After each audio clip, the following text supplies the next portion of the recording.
Hello, everybody. Welcome to my podcast, Ignorant Bliss. This is Joey Aulisio, and we have the second part of my conversation with Joey Aulisio talking about the Dark Knight, in which we just kind of continue on talking about Christopher Nolan and superhero films and the current state of them in terms of how they are affecting cinema and cinema as a whole.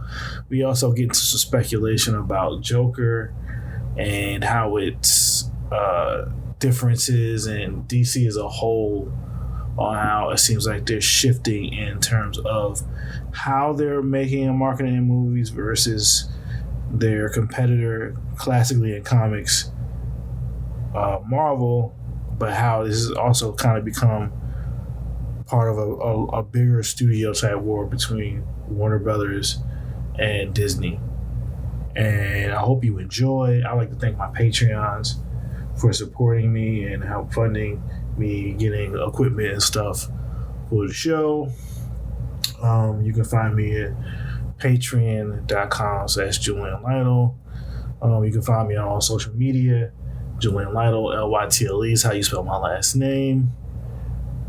My playlist for summer is up on Apple Music, Spotify, and Tidal. You can search my name.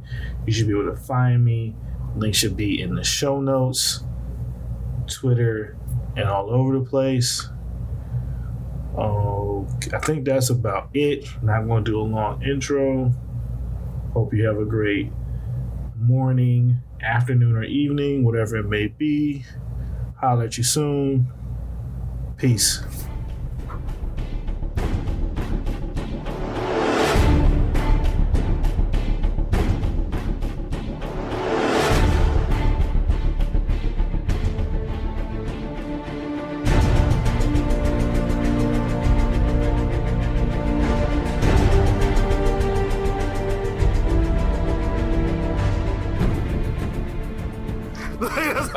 I guess we should go over, because I'm like, again, we're all over the place this conversation, but I hope people are enjoying it so far. But hey, it's my show. Like, I'm trying to not miss anything because there's a whole bunch of footage. I'm like, oh, I wanted to talk about this. I guess we could go through like the key scenes of the movie, and like kind of like if you want to, because like I mean we touched on a couple, but like there's one thing too. I always find like people will quote how Tarantino will make references to other movies, but the funny thing is like. I find it weird how nobody caught any of the ones in this one. Maybe because the references are a little more obscure. But like one thing I always loved in this movie, and I've never heard it pointed out by anybody else, is the fact that there's a huge reference to the Infernal Affairs trilogy of movies, which I'm sure you're familiar with. Oh yeah. Those movies are fire. But they actually got Edison Chen from the movies to make a cameo appearance, leading the group of cops into the building. To apprehend Joe, and it was like kind of a little nod, like, oh, this is happening like in the Infernal Affairs universe. Yo, I never got that. Oh, wow. Okay, yeah. You see, yeah. Keep on school. Keep schooling me because I just never like my brain. Like I never put that together. Like, damn. Well, I guess it's not as obvious a reference. Like you have to know, but I'm like, why would you get Edison Chen? Who's a big star over there? Like he doesn't need to do stuff. Like why would you get him to come and do this one little sequence in the movie unless you were clearly making a reference? You watch the scene too. If you've seen Infernal Affairs, like I think he took over and like he became the leader in like the third of those movies. Mm-hmm. Yeah. Okay, but like if you've seen Infernal Affairs, there's clearly a lot of similarities here between those movies and this one too. And again, people know The Departed, which is a remake of the original Infernal Affairs, but like. Real people know Infernal Affairs is like the real thing. Yeah, Infernal Affairs is like next level. Infernal Affairs is like almost Michael Mann level good as like, cop. It's pretty up there. But like I remember when I was in the theater, I went nuts about that. I'm like, holy shit! It did for like they're saying like, oh, this is like imagine in Infernal Affairs like one day Batman just showed up one day in the universe. Like that's what it is. Like it's like this is like another day. Edison Chen is leading his force of cops, and now Batman is fucking showing up. It's like totally makes sense. It totally works. There's this American dressed as a bat. He's in China.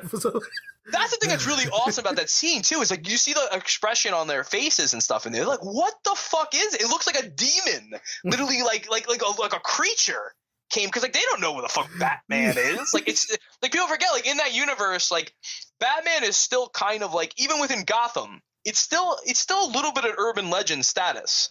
It's not like, there's some photos of him quick, but like he's still like there's still debate as to what he is or if he even exists. And like outside of Gotham, I don't think people know who Batman is. No idea what that is. Yeah, and like there haven't been a whole bunch of vigilantes. Superman doesn't. That's what I'm saying. That's the reason why I don't love like superhero teams and shit, because I always feel like it devalues the original heroes. Because it's like, well, if Superman exists in this world, why is this such a big deal if there's a guy in a cape running around? Like, it's like, that's not, people would be like, yeah, there's literal gods flying above us. Like, it would be kind of hard to like, but so I was like, I always loved in this that like, there's no, it's like, I always feel that they're made better because they're not coexisting with other heroes. So this really is like an isolated thing. Nobody has ever done anything like this before.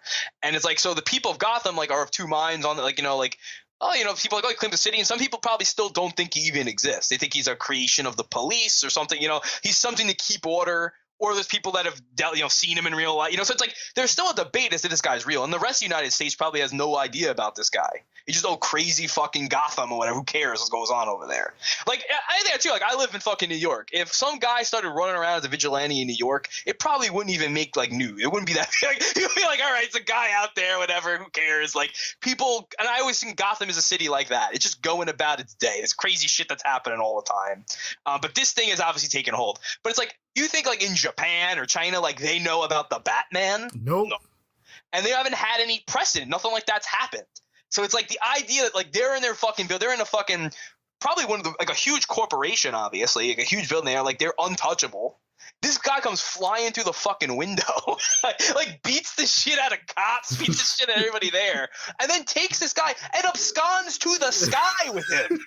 in a like, plane. Imagine, and I thought they did perfect well. How like a regular person would see that. That's what they'd be like. What the fuck was that? Now that you're watching like Infernal Affairs and like that happened, like now it's a Batman character in that universe, and like I thought it was really cool because I'm like obviously it was a nice little ode to that franchise, being like okay, we took some inspiration from that, but it's a really cool like extended like, Infernal Affairs extended universe sequence in which Batman exists in the Infernal Affairs universe, and here is his first appearance.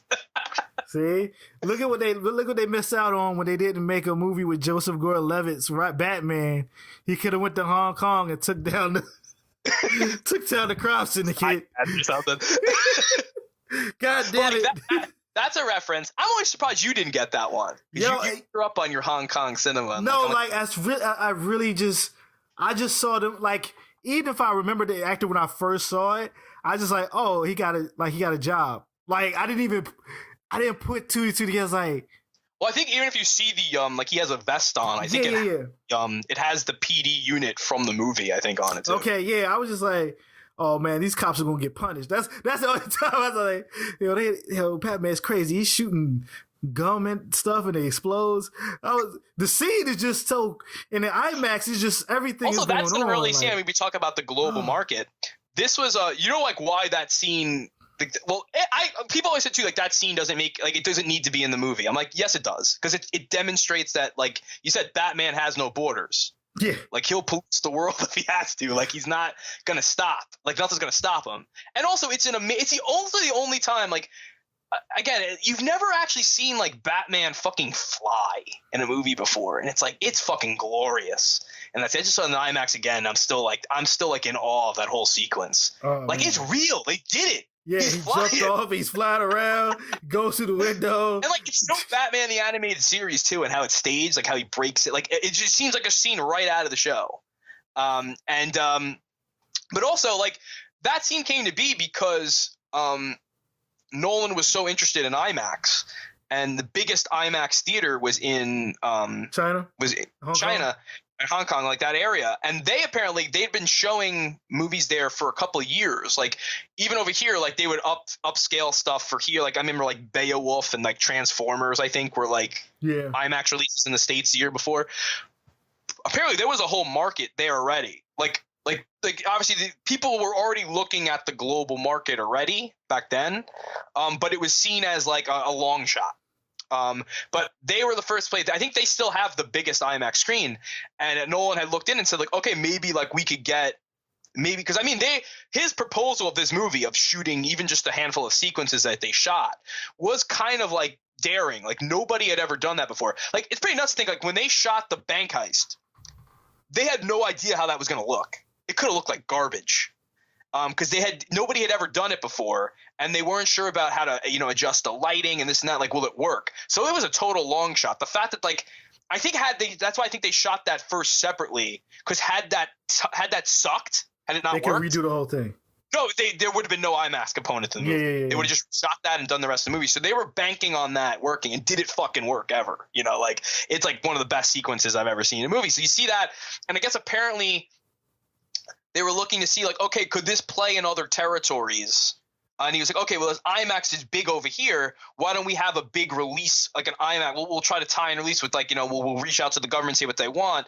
And they said, okay, they would give him those facilities. And like, that's when he requested Edison Chen for that scene. It was because of that. And they figured, that'll play to this global audience a little bit better when we play there. Because like they were really not even looking at the global audience. They were looking, got to play really well in America, but they wanted it to play there really well to demonstrate the technology of IMAX. And they figured if this first movie played in the place where IMAX is doing better than anywhere else, like let's throw that audience a little bone. And like they'll hold that. And I think it did well over there. It didn't do like gangbusters, but like the States it did better in the States than anywhere else. Made more money here. Like that's what's nuts. Majority of that $1 billion was made in the United States. Yeah. Because it did okay, and I think like Begins did better, and I think Rises actually did better in the rest of the world than it did here. So it's interesting, like what plays better in different places. But like you watch Begins, and Begins I think does feel a little bit like a British movie. It does feel like it clearly feels like it's classier. It's got like kind of a thing. It feels in tune with like a British director making an American property. It feels very BBC-ish. Yeah, it's got that to it. It's very I mean, there's big set pieces and stuff, but it's very one room, very small, like kind of very like, and it's very classy picture. And the Dark Knight though feels fucking American as shit. Like, it's like that's an American fucking story. Like if there ever was one. Yeah. And like it's no surprise that one played here better, than it really resonated here than it did anywhere else. And when you look at like Rises, I think actually played better in countries that had gone through like communist revolutions that didn't go very well. So they really related to that story.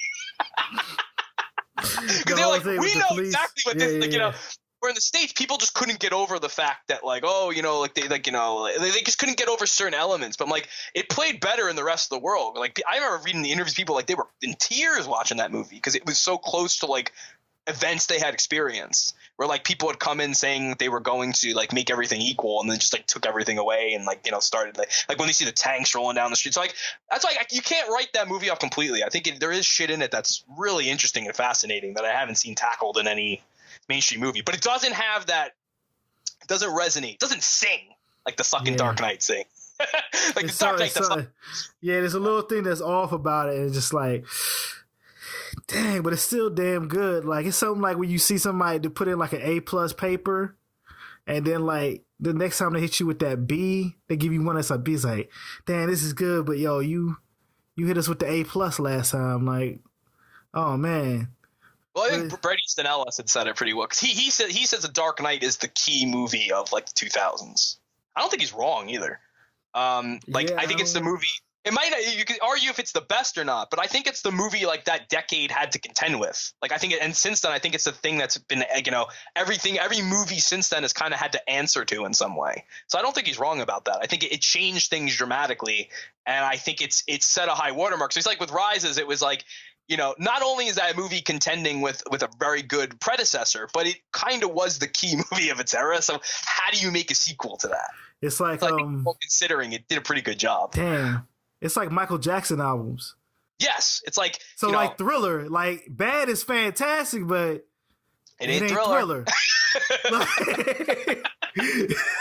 Like, wow, yeah. Even like a Prince, it's like, when you put out like Prince has released a shit ton of great music, but like, it always comes back to Purple Rain. That's the one it's one of those things where like it's one of those rare moments where like the stars just align the right way. And it's like, and somebody's like operating like at the top of their game. And it's like, it's like they might have released a shit ton of excellent stuff you might even argue was better. But it's like, it wasn't that moment though. It's hard to capture that moment. It's like, I don't know, man. You had to be there. I was like, that was a moment, dude, and you can't get that moment again. But The Dark Knight's definitely that. Like, it just was one of those things where, like, on paper, I don't know if this thing would have worked like in any other time period. Like if you'd said like even on paper, like it'd be like, yeah, this is risky, man. I don't know if this is gonna work, but it fucking worked. Like it worked. I don't know. Like I said, just look at the fact that like majority, like how much money that pulled in just from the United States without inflated tickets, and it's like. And I'm not saying that just because something was successful, it's a mark of quality. But you do have to look at like, okay, something this like weird and idiosyncratic hit people that much, it had to do something right. Well, yeah. Also, when we talk about movies now, people, you have to say to the fact that they charge you $20 for movie tickets for certain types of screens, and dude, go to like New York City. It's that much just to see like a regular movie. But yeah, so like down here, like an IMAX or a Dolby Cinema, like movie is $20, right?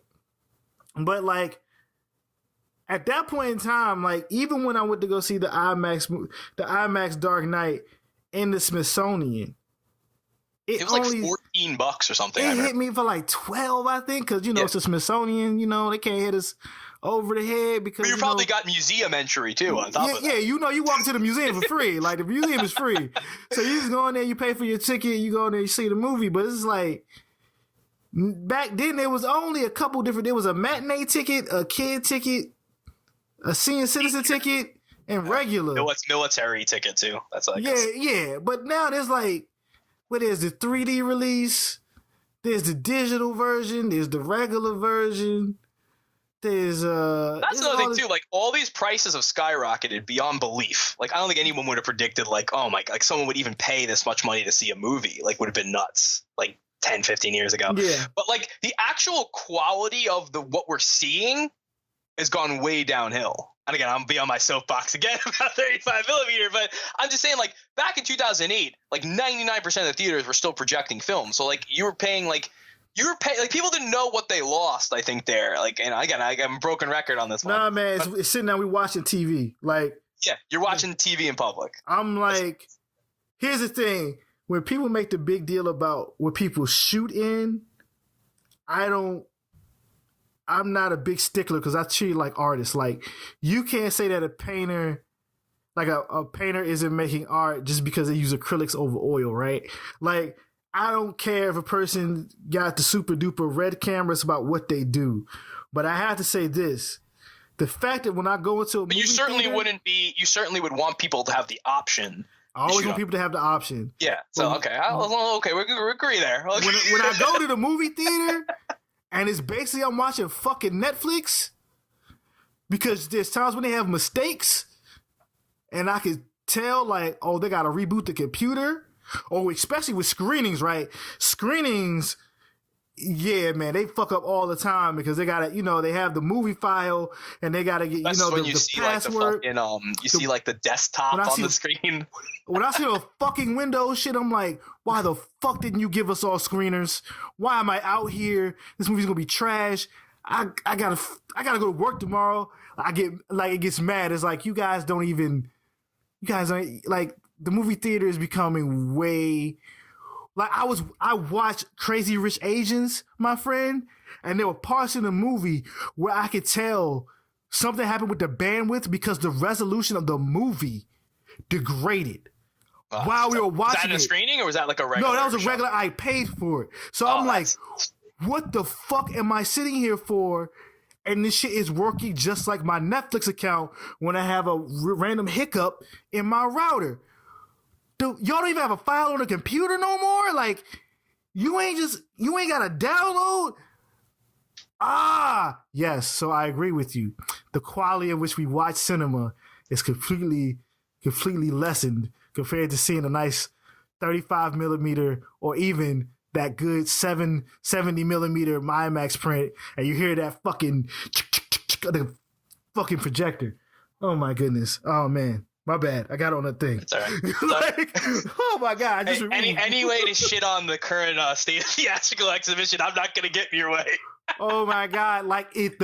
I was like, why is her face is blurry? People that are like, I don't notice the difference. I'm like, then you're stupid. I don't know what else to say. Or people try to tell me like I don't know what I'm talking about. Yeah, like, yeah, no. Like, I want people to have the ability to shoot on film and everything. I just wish they had the ability to also project in film. And now we're losing that. I mean, I guess some good signs have happened. Like, I think, what they did with, Hateful Eight, you know, they did a nice job of putting it out there. It didn't make as much money as they probably wanted to, but like enough people went, I think, to kind of see like the difference. And Dunkirk had a really nice run in 70, and like a lot of people were obviously going to the IMAX and the real IMAX, I'd hope. But like, I do think like there's definitely been a, like, you know, it's definitely opened a lane a bit, I guess, if people want to do that. It's just depending how much, like, really, like, the studios have to get behind it more, and they're not. And theaters, I guess, have to make the case for it, like, that they want to show it. I don't know if a lot of them do. A lot of them like, because now they can charge more money to show those, and that they like. But that's what I'm saying. Like, I don't know if people realize like what they lost and how quickly they tried to transition. It's like, you know, you used to get 35 millimeter there was no extra charge to show you. You know, it was just the way you saw movies. That was a movie, yeah. And like, you know, a projectionist was an art. It was a whole field. Like, you can go into it and like make money and be like, you know, it was a calling card. Like, I can project film. It was a skill. And then like within like a year or two, it was like, you know, just a specialty thing. Like, it kind of went away so fast. I mean, I can tell you if you want. I think I may have told you before the whole story about how that happened so fast. I think I've told you that before. But kind of a really shady shit. But who's shocked at this point? Yeah. But like, you know, overnight it kind of went away. Like, all these projectionists ran them up because they're like, oh, we don't even need to have someone in a room. We'll set it up on a computer, and then someone just press play at the beginning of the day, and then everything just goes. But as you saw, like, I've had more issues since this digital era has started with like movies stopping and starting or being all like, you know, like, I never had a fucking problem before. Like, I've been to screenings of like old prints that have broken down or something in the middle, but like, you understand, like, okay, well, you're taking a risk. It's like a damaged print or whatever. But like, I'm talking about just like my regular old theater. Like, I'm going to see a movie and like, it just, you know, the sound is running and the picture went away, and they're like, sorry guys, we got to start all over again. So come back another. It's like, what the fuck? It's like back in the day, you know, went off the hook, you put it back on, you kept going. Keep going. Like, you go back to where it is. It's like, oh man, it's trash. But wait, let's go back to the movie though. Get back on top. Like, other keys. Well, again, like my two favorite scenes in the movie are one is the introduction of Batman scene. I just love in the beginning. It really sells that, like when you see that shot of him, like after he get like he just got like fucking like, you know, like attacked by dogs and like, you know, thrown off a car, flew into like a brick wall, and like you see that shot of him just like standing back up again, and it's like a really like mythic shot. It's like, this is like the Batman, man.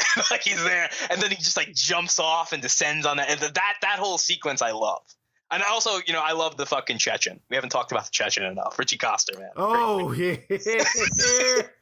he's like such a good role player. Like, if this is basketball, he's like the guy that comes out, you know what I'm saying, gets a couple assists, pass the ball around, but you need him out there. He's such a good part of that movie. Like, yeah, like, I almost wanted more of him, but then I was like, over the time I rewatched it, I was like, nah, he's in it just enough. He's in it just enough. We have to solve real problem.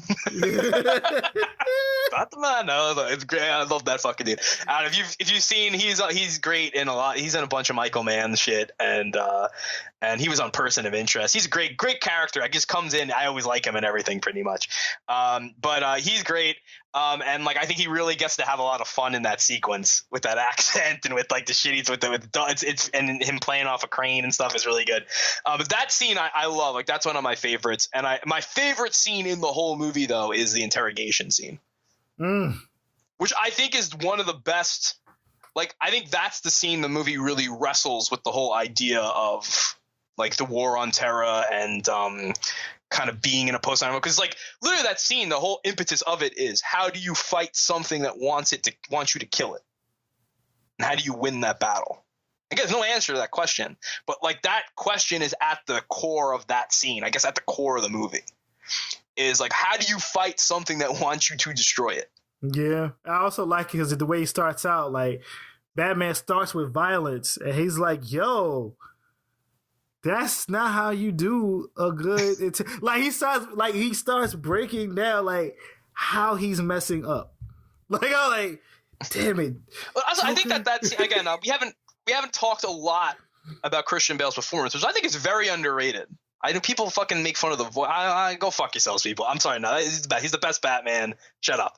But like, he's doing a lot of interesting stuff in this movie I haven't really seen pointed out. And I think this scene is like his best scene because he's playing this scene as the little boy who just saw his parents get killed.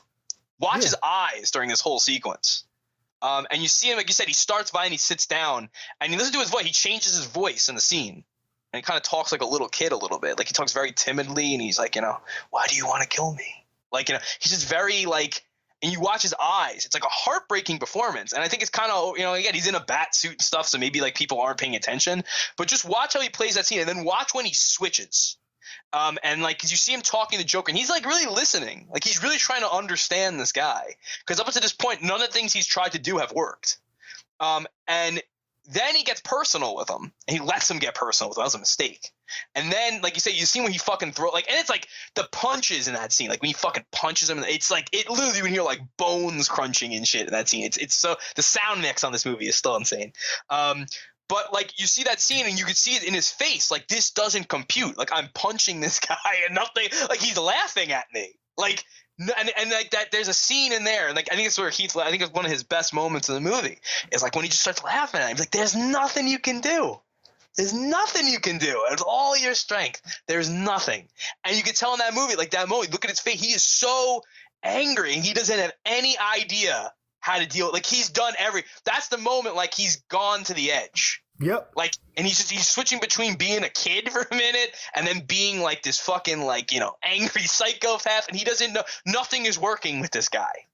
And like, that's, I think, and then that of course leads to the fucking, the key, key scene where a lot of death happens. And, but it's like, that's the moment, like, that's the moment that movie turns. That's like, okay, this isn't a normal superhero movie anymore. This is not a normal villain performance. Like this really is something else. And I think like it's the fact that I think the key question, and it's not that's the key question of the movie, I guess it was the key question on people's minds at the time, because I mean we were how many years into Iraq and like all this stuff and like already how many people died, like it seemed like no solutions were in sight. We were in the 7 years into the war on terror. But you saw people, that was really a moment where you really saw people really start to question this stuff like out loud. Yep. And be like, I don't think this is right. And like that's why Obama was running for president. He was talking a lot about ending the wars. He didn't do that. But I'm just saying it was a nice intention at the time. But I'm just saying like it was in people's brains. And then you see, and you were like, we're going to take this conflict and transpose it onto the two of the biggest like cultural icons of all time, Batman and the Joker. And like I think that's where you get the movie, where this movie hit people in a certain way, because it was like the movie's really saying something real. Like this is not just some like joke. It's like, no, like there is a scene here and we don't have any answers for you. And like but it's like, but it made you think about that. It's like, yeah, like I hadn't thought about it that way before. And this scene you're seeing, like, okay, he's punching him as hard as he can. It's not doing anything. He's getting a kick out of it. Like he's getting off on it. It's like, it's a really thing. Like I don't think you think of any other performance, like a villain, like a superhero up to that point that was like that verse and interesting. Like that was really to me like, okay, that's where it gets like, that's where that performance rises to another level to me. Yeah. Isn't that? Yeah, I think that's I think also we talk about how it changed movies. It changed the entire, because to talk about like the awards and like the Oscars, it's like that's the movie that changed everything, changed the rules, and we're still feeling the effects of that to this day. But that to me, that's one of those scenes. Even the scene before where Joker gets captured and like he's like, hit me. Do it. I want you to shoot do it. He's shooting at him like, come at it. Do it. Like it just Batman just turns and falls off the. But it's like it really comes down to that. He just wants to prove that Batman is a hypocrite. He wants him to kill him. Yeah. So he broke his rule and this. Like it's like it. That's honestly like I mean that's how like as complex as I'm making his quest to sound, and it is. It's like that at the end of the day is really all. That's the joke. He just wants to like laugh at Batman. Yeah, you're a hypocrite too. Look what you did. He won't even be alive to enjoy it. But like, that's what it comes down to for him. It's just that, like that little thrill of like ruining this guy's fucking life. Yeah, man. I can't go over that too. Like that, the secret, the truck flip and everything. Like that's still just as I still haven't seen anything that's equaled that. They flipped the truck. Yeah. They flipped the truck. Like in real life. Well, this is a good point. We could talk about this because this is another hotly contended thing about this film and a lot of Nolan's films is they say he doesn't know how to edit a scene. Like there's no, like his like they're the scenes are incoherent. Like there's no like you don't know what's going on and this and that. I personally think that that's a choice. Like I don't think that he doesn't know how to do it. I think he's trying to get an effect out of you. It's done more out of if you watch this whole movie. You've seen The Shining before, right? Oh yeah. Okay, you know The Shining is edited in a way where like a lot of frames are out of order, and like it's done, and it doesn't call attention to itself, but it's a thing where you're watching it and like it kind of sets you like it kind of puts you in a weird mindset when you're watching it because your brain is kind of is signaling that something isn't right that you're seeing. And it's a tactic. They haven't used it a lot, but I know for a fact that Nolan showed The Shining to his like technical crew before this. Like he showed the cast and crew like Heat and Prince of the City and shit like that. But he showed his technical crew like different stuff, like more experimental movies and things like that. And I watched this movie and I'm like, at some point I was watching, I noticed like, oh, he edited this movie like The Shining. Because if you notice, like, you know, a lot of times frames come in or a little out of order, or like the action you're seeing in the frame comes in from the opposite side. It's a subtle thing throughout the movie, but it's like it's not a mistake. It's like I think he's doing that to put you in a certain mindset to like because you wonder like there's not any gore really or anything in this movie, but people talk about it as if like it's a gruesome movie, like super violent. That's like yeah, but it's like you don't actually see much of the violence. You don't actually there isn't any gore at all or anything. You don't actually see any of the. I mean, horrible things happen to people, but we don't usually see it. And I'm just saying like I think a big reason that is the editing. I think that editing puts you on edge. And there's no other superhero movie edited like it. So it's like I think it's another reason that sets it apart. It has also like people are under the impression that the only way to edit a movie is to intend to give the clarity of what you're seeing, and I'm like, not really. Like maybe you don't want maybe you want to lend a level of confusion in the viewer. Like maybe you want maybe you don't want. Maybe you want to obscure things a little bit. So I think that's also a fallacy when I see people point out. I think that's also because a lot of people don't have the same cinematic language. I think previous generations had. Like we have a current generation that won't watch movies that's in black and white, which is nonsense. Which is like there's a certain point. Like I'm old enough that I had a black and white TV, so to me, there's a point where every movie was black and white, and like you still watch old movies. I had and my parents, we had one TV in my house like when I was a kid, and I didn't have a remote. Oh wow! And like since I was the youngest kid, like I was always told, you gotta change channel, so I had to get out. So I'm like, I don't know a lot of people that have that experience. We got when I was really young, but then we got a TV remote, and then we got multiple TVs. It was only 3 of us in the house. Like there was a big TV. And then, like, I got, like, a little old black and white TV. It wasn't, like, it wasn't even a brand new TV. I think it was, like, my aunt's college TV. Like, the TV she had when she was in college.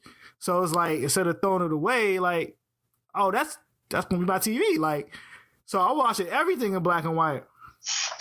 But I've talked to people, and, like, they don't watch old movies. Sometimes they don't even watch old color movies. Like, they don't watch movies before... Well, I used to think it seemed like there was a generation of people that thought there was like no movie before like 1967, but I guess now it's like there wasn't movies before like 1997. Yeah, like they don't watch movies before like Back to the Future or some shit. It's just like, all right, like, so yeah, the whole idea of, and people might think like, oh, I'm being mad judgmental. It's like, no, these are conversations like I've had.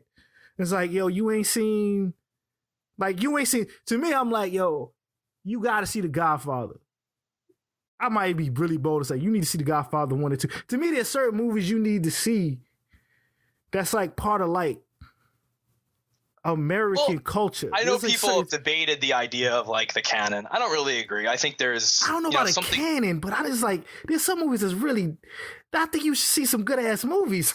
Well, I feel like there's just stuff, though, like if you want to be someone... Like if you're just someone that just watches things and you're not out there commenting... Like, all right, do whatever you want. I don't really give a shit. But like to me, like if you, want to be an artist in a medium, I think you do owe it to yourself to at least know a little bit about the medium. Doesn't mean you have to. I mean, there's been people before that, have made great works of art without knowing. It's possible. But I'm saying, like, to me, I always feel like it's better to know more than not. Like, so I'm like, to me, I'm like, I think you owe it to yourself to, like, delve into stuff. You might not like all of it, but I think you'll feel better like having a grasp of a visual language through history. But I think especially if you're a critic, I think it's your job to kind of understand things in the context of history. So if you are completely ignorant of like 40 plus years of movies, like I don't know how much your opinion really means to me, because I'm like, well, you don't have. I gotta say, you have to reference, you know, an old movie in every post you write, but like you should know.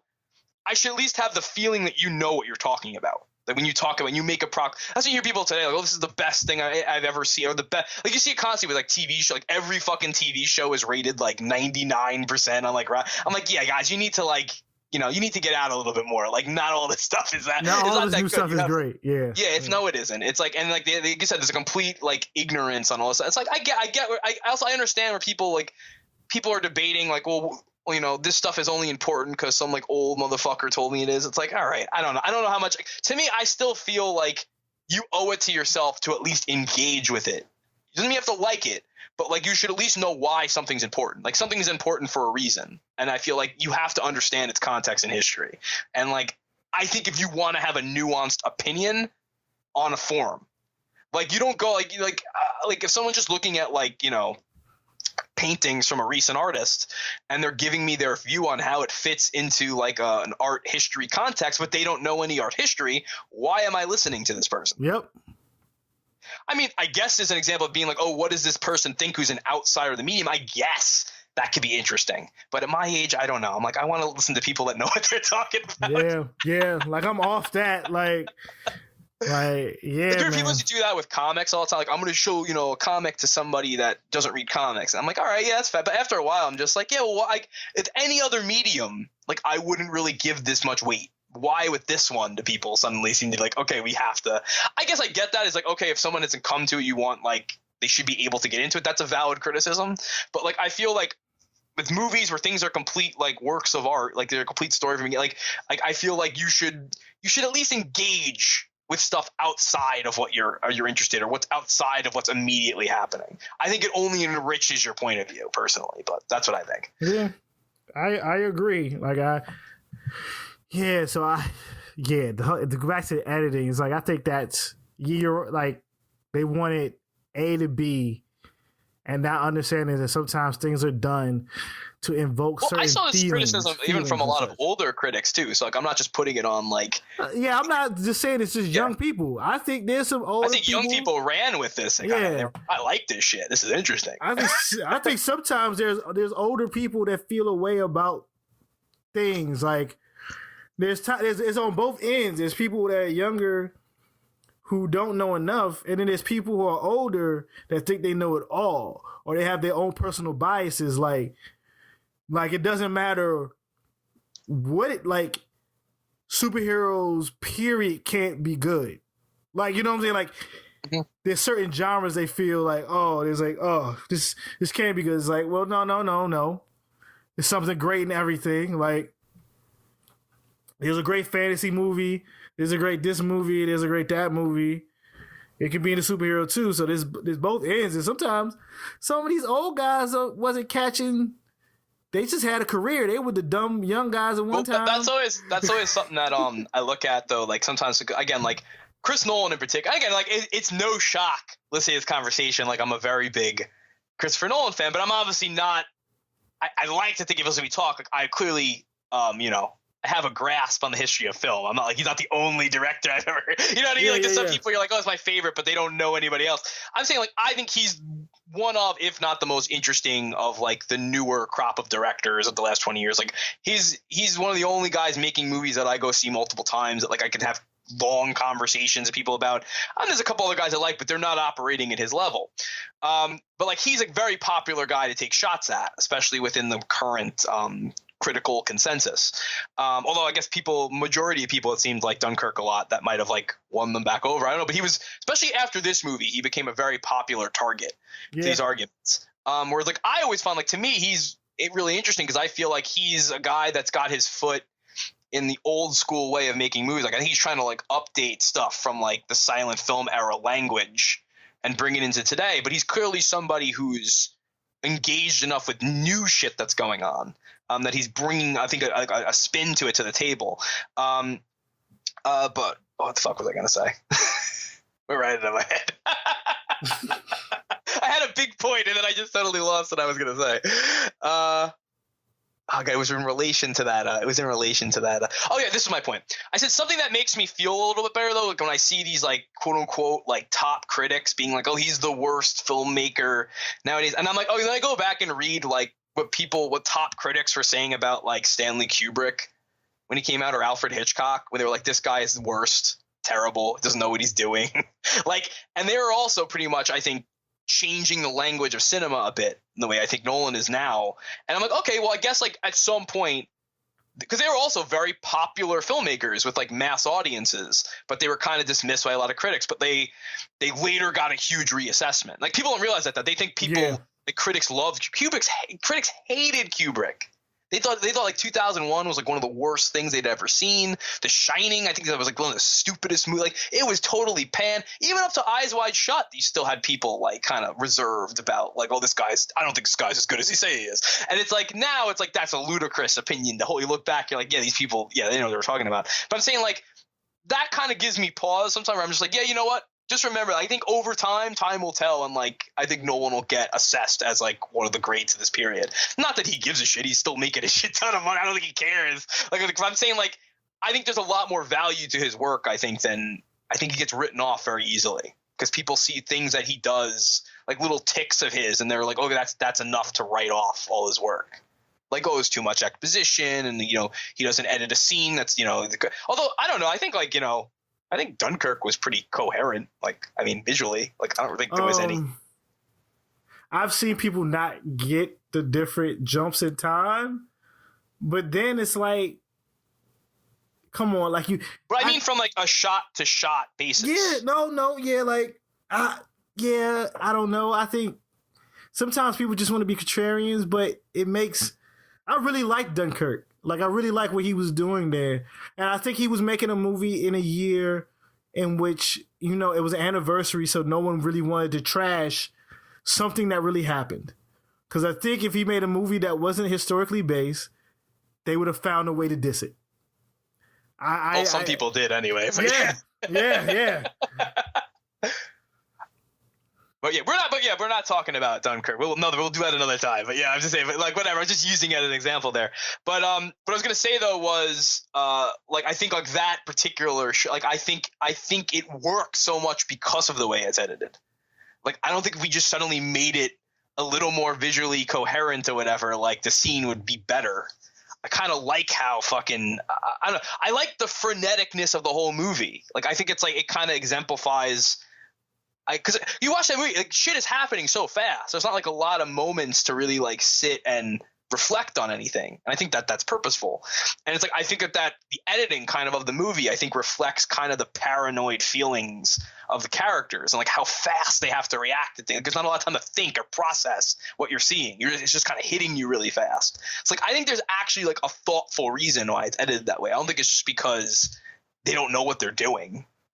Yeah. Like, I think that's like a ridiculous thing to say, but like I'm just saying, like I think a lot of people though, I think it's different than because there's a lot of other directors I think that do that, like they just show like there's just so many fast cuts and stuff you can't.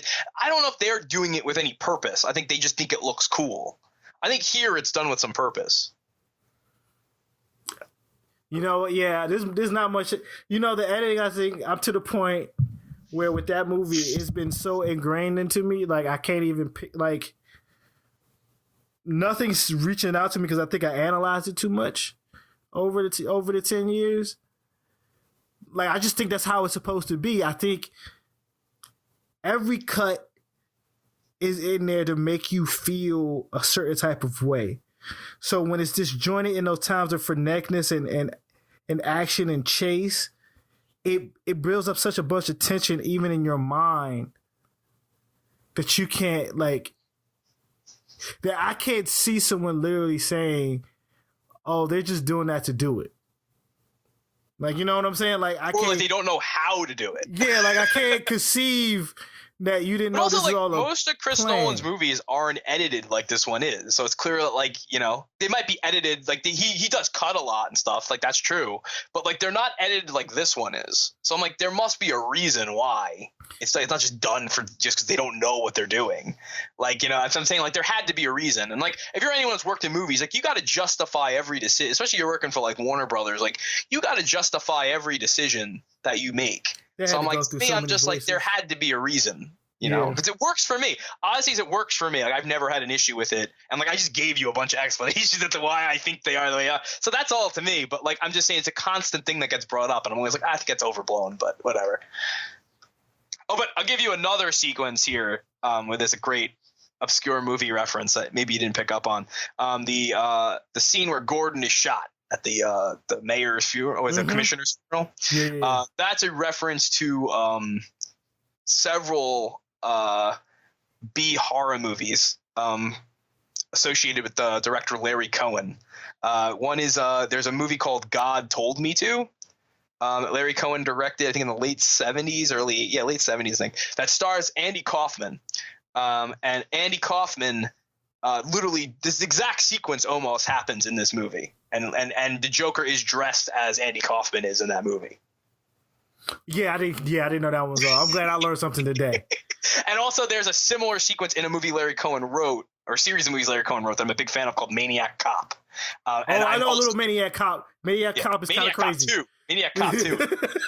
Maniac Cop 2 is almost like the Dark Knight of its time. Maniac Cop is whoa. That's a wild ass. But, like, movie. watch those sequences. There's a bunch of sequences, and it does look like they took some visual inspiration for that. I'm assuming since there's a Cohen reference there, that can't be coincidental. But, like, again, that's a pretty, like, I mean, you got to know that. You have to watch that. I get, like, but I'm like, that's kind of fascinating because, like, I would rewatch that movie and noticed it. And I'm like, holy shit, that has to be it. Why? Like, of course, the Joker would make a nod to Andy Kaufman. Yeah. Yep. But that's one. I'm trying to think. There's a couple other. Well, there's clearly, like, you know, in the chase sequence with the truck, there's like references to, like, Walter Hill's The Driver, and there's, at the beginning there's some references to, like, sort of Sidney Lumet's, like, Prince. The sequence at the end, like the whole sequence where Two-Face has Gordon's family is very reminiscent of one of the end scenes in the movie Prince of the City, which I know they did show people beforehand. Obviously, people have made all the Heat comparisons. Of course. Yeah. There's a couple. There's probably a few more, though. But there's some I've noticed over the year. But, like, I've never seen anybody point these out. Is it just that they're not looking for them, or they just they wouldn't be aware of these things? They're not aware because it's not blatant. Again, like what we were saying earlier with even the Shane one, I never hear people mention. With Logan, how he basically had to tell you, like, hey guys, Shane. It's Shane. But I always thought that worked for that movie because when you read the comic of Old Man Logan, they basically sold it was like, hey, it's Easy Rider and Unforgiven with Wolverine. So it's just like when they did the Shane thing, I'm like, good job at actually making the apparent that you're just using this basic structure for this movie, just like the comic book used a basic structure and was very open about what it's doing with using the Wolverine character. But if a movie doesn't have the, like, the Joker, I've got the Joker references, Jerry Maguire as well, and you complete me, yeah, bruh. It's all jokes. He's joking the whole movie. Here's a question. I think you probably fall on the same side of the fence as me on this, but I am just curious. I'll just pose you a query here. Do you, like, I've seen this written a lot about the movie, especially in this, like, 10-year reevaluation, where people are saying, like, they find this movie, like, responsible for, like, you know, like the 4chan and things, like all this kind of, like, dangerous meme culture or whatever. Like, they kind of view the Joker as, like, the impetus in this movie for why that stuff exists. Whereas, like, to me, I'm like, I don't think the movie's responsible for it, but I think the movie was pointing out that, like, this is on the horizon. Like, this is going to be closer to reality. This could be closer to reality than you think. Because, I mean, they do have stuff in the movie, like, that kind of predates, like, meme culture as we know it. Like, when the Joker kills the imposter Batman, Like, it's literally a living meme. He has the Eminem lyrics on the fucking card and shit. Like, and it's like, it's funny, but it's like fucking dark. And then you look at shit like this week, like there was a whole bunch, you know, every time there's some new thing, like a whole, like the Nike ad, and everyone's doing their like meme about how much more offensive can I make. It's still out. It's always been there to me. I mean, I don't know if it existed in the same way back then as it does now, obviously. But I mean, there was sites like Something Awful and things I remember that used to like do kind of things like that. But I'm saying, like, do you think the movie has some responsibility to that? Or do you think it's just like, no, it just kind of presaged something that was coming? No, like, like, I also think that technically, like, everything that the Joker does in that movie, I've seen in a previous version of Joker. So it's nothing to me. It's like, yeah, they're just adding it to like a connective thematic, or even seeing it in like in a different lens, like him on TV with the fake Batman. He's like, wait, I love when he goes, "Look at me." I love it. Like, I love that part. But like, how is that any different from Jack Nicholson selling Brand X, like Brand X on television? Well, I think they would say like, okay, well, there's like a little more, like it's a humorous thing or whatever. Like they're talking about like they're seeing people like take the Joker's words to heart in real life and like do horrible things. I guess is what they're pointing out. I think that that's giving the people a little too much credit, I think, for that. I don't think anybody has approached Joker level with any of this stuff. But I mean, obviously it is an influence. But I'm saying like it's two things. It's A, like we actually live in a world with a lot of fucking hypocrites in it, and there's a lot of things to point out. Like I can't put that on the movie. Like that people are just happen to come to that on their own in real life. But I'm like, to me, I'm like, it makes the movie more powerful because I'm like, oh, I'm actually kind of seeing something like this in real life happening. And it's like, okay, and to me, I'm like, that just makes the movie's commentary more powerful, especially since this didn't really exist at the time. Yeah, like at this point, like, are we going to blame Back to the Future 2 for our current president? Like, I'm not shocked to see people like, I'm not like, you know what I'm saying? Like, did we find out like 20 some odd, 25 years, 30 years later that like, oh yeah, Dark Future Biff is based off of Donald Trump? Like, okay, like, I'm not going to say like they knew that Trump was going to be president. Like, people go a little bit too far. I do think there was trends already happening online and in the comedy and in just the way our society was working that fed that version of Joker. But like this, I think I like every version of Joker. I even like Jared Leto's Joker because I see something else in that. I like all versions of Joker. I like all versions of Joker because I think they all, in a weird way, is they're all commenting in different ways about our society. That's an entirely different conversation. With you, though, that, like, I do think I don't begrudge. Like, I think I don't think Suicide Squad is a good movie, but I don't think it's the movie. I think that movie had a lot of shit going on against it that people don't really know about or care to investigate further. It's just easy to just shit on it because it's in the DC universe or whatever.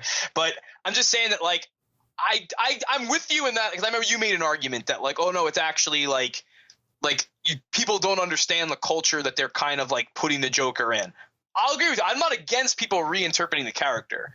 I just don't like Jared Leto. I didn't like his performance, and like I just wish they had just left the Joker alone. Personally, like I think this was like sacred ground. The fact they jumped back on it so quickly with such a weird choice. I was like, I don't know. And you can have Harley without the Joker. I think you just have the Joker as you could have worked around it. You need to actually have him in it. Yeah, I don't know. Like I'm always more open because I'm like the Joaquin Phoenix movie. Like, okay, like show me the movie. Like I'm not until the movie comes out. I don't care. Like, well, there's a funny story with that movie. That movie was never a Joker movie. It was initially, I think it started as a Gigi Allen biopic, I think. They turned they were like, basically nobody would fund it, and then basically one of the producers was just like, oh, maybe if we pitch this as like within these like superhero things, they'll buy it, and that's exactly what happened. And now we have a Joker origin movie. That sounds crazy. Well, it's true. I mean, the first because you're wondering, like, why is Todd Phillips making this? Yeah. Well, Todd Phillips, the first film Todd Phillips ever made was a documentary about G.G. Allen called Hated. Probably still his best movie. I guess he's been trying to make like a movie about that. I think it was going to be a little more abstract, kind of like how they did the Bob Dylan "I'm Not There" movie, sort of. And they were gonna take shit he did in real life like even further.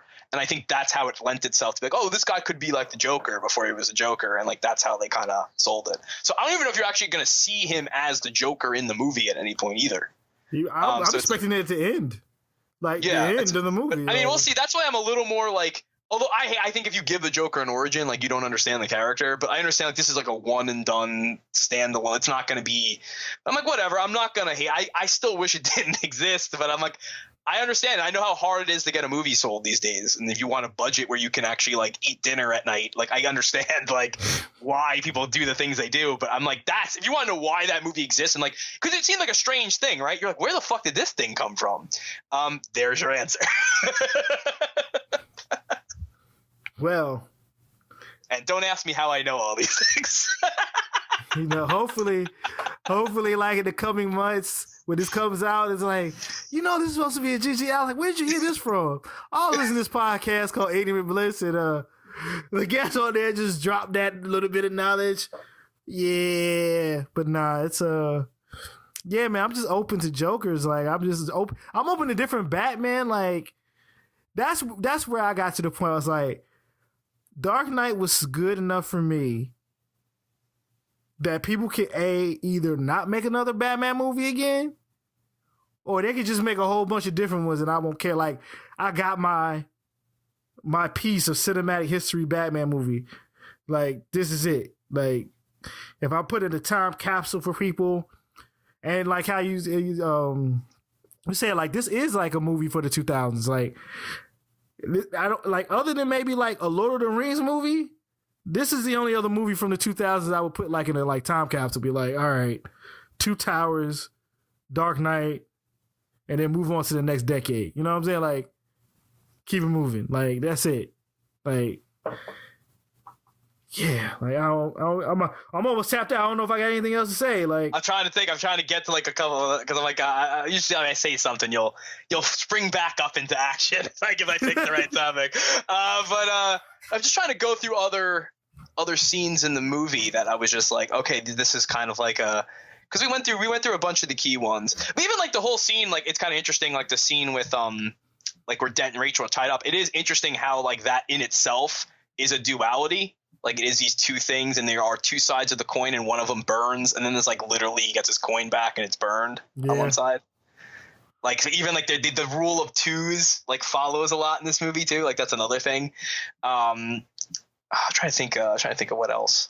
Well,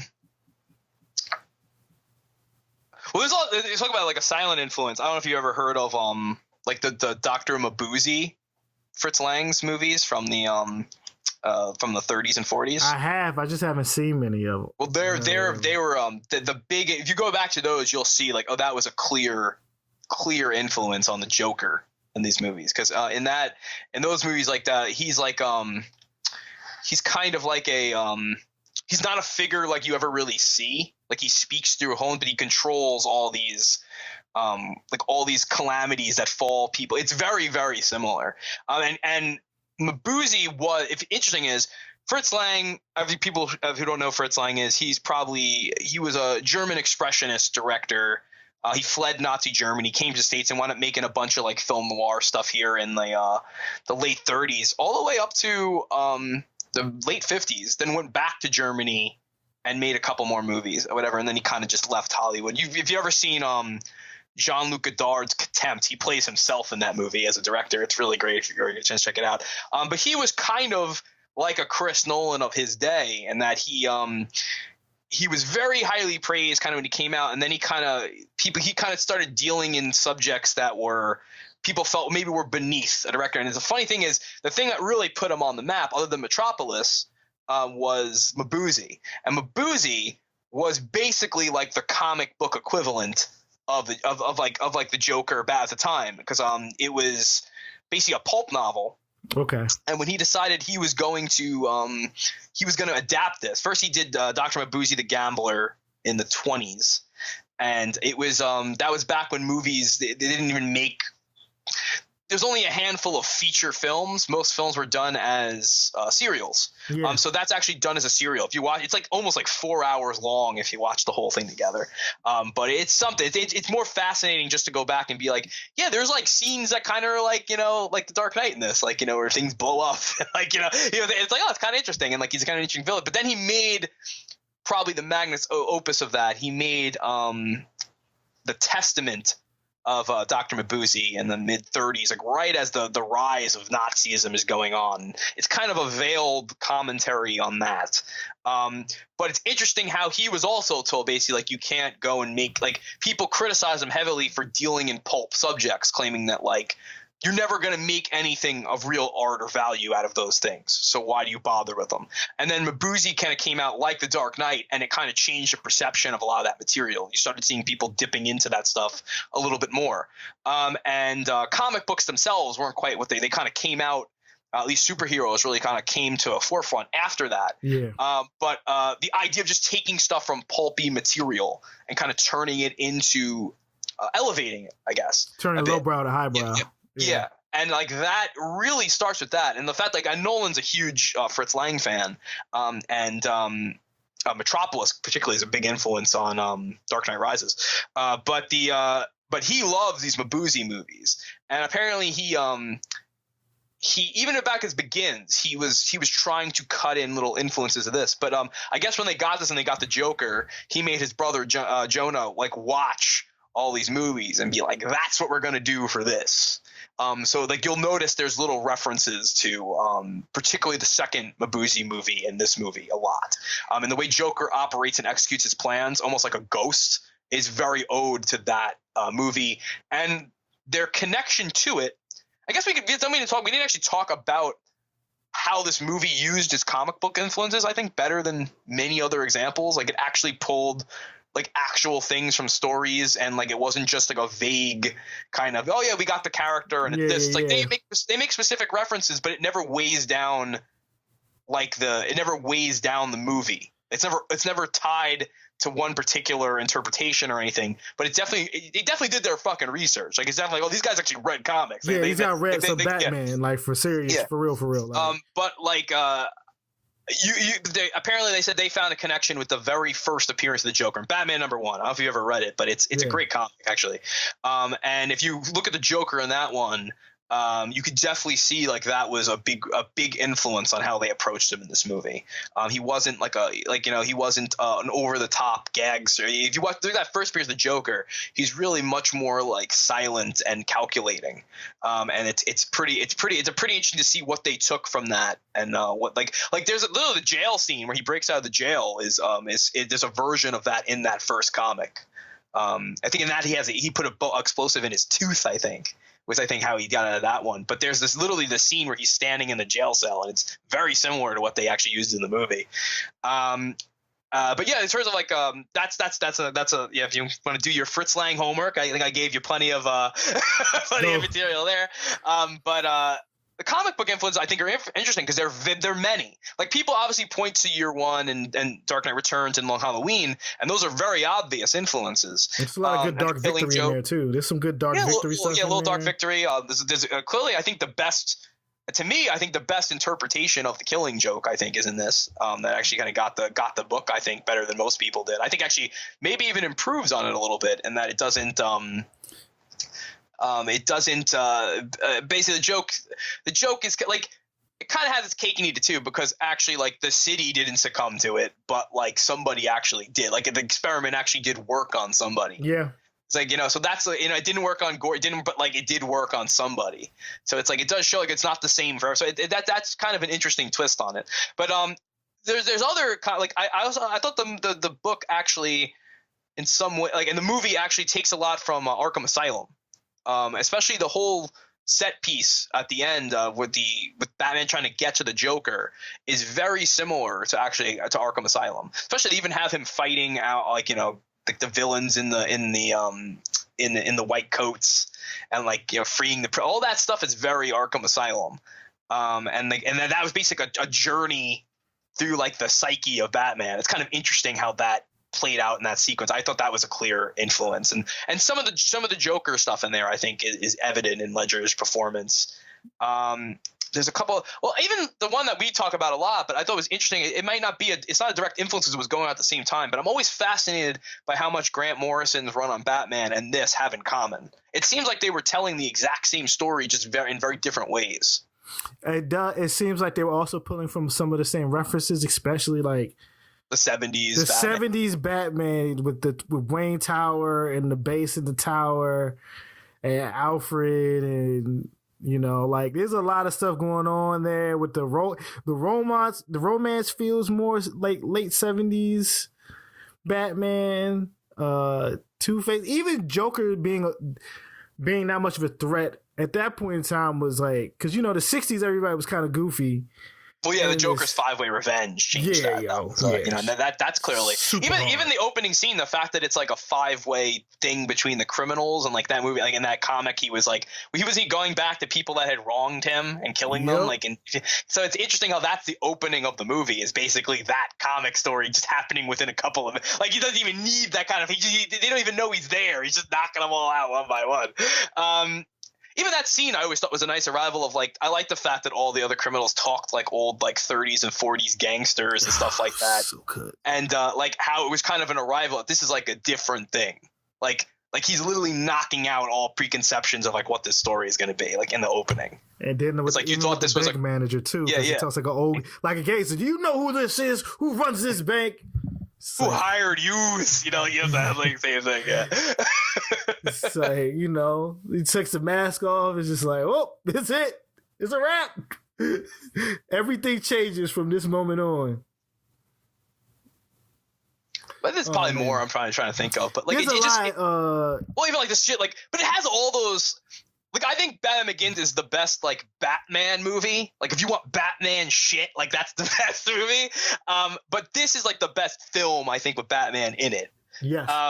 But it still has so much of the shit. Like, if you were a Batman fan, like, there was always, like, these scenes in your head, like, I want to see that in a movie one day. And one of them is always, like, when Bruce Wayne just, like, knocks out that fucking criminal, takes his gun, like, takes it apart. I'm like, that's Batman. That's comic fucking Batman right there, man.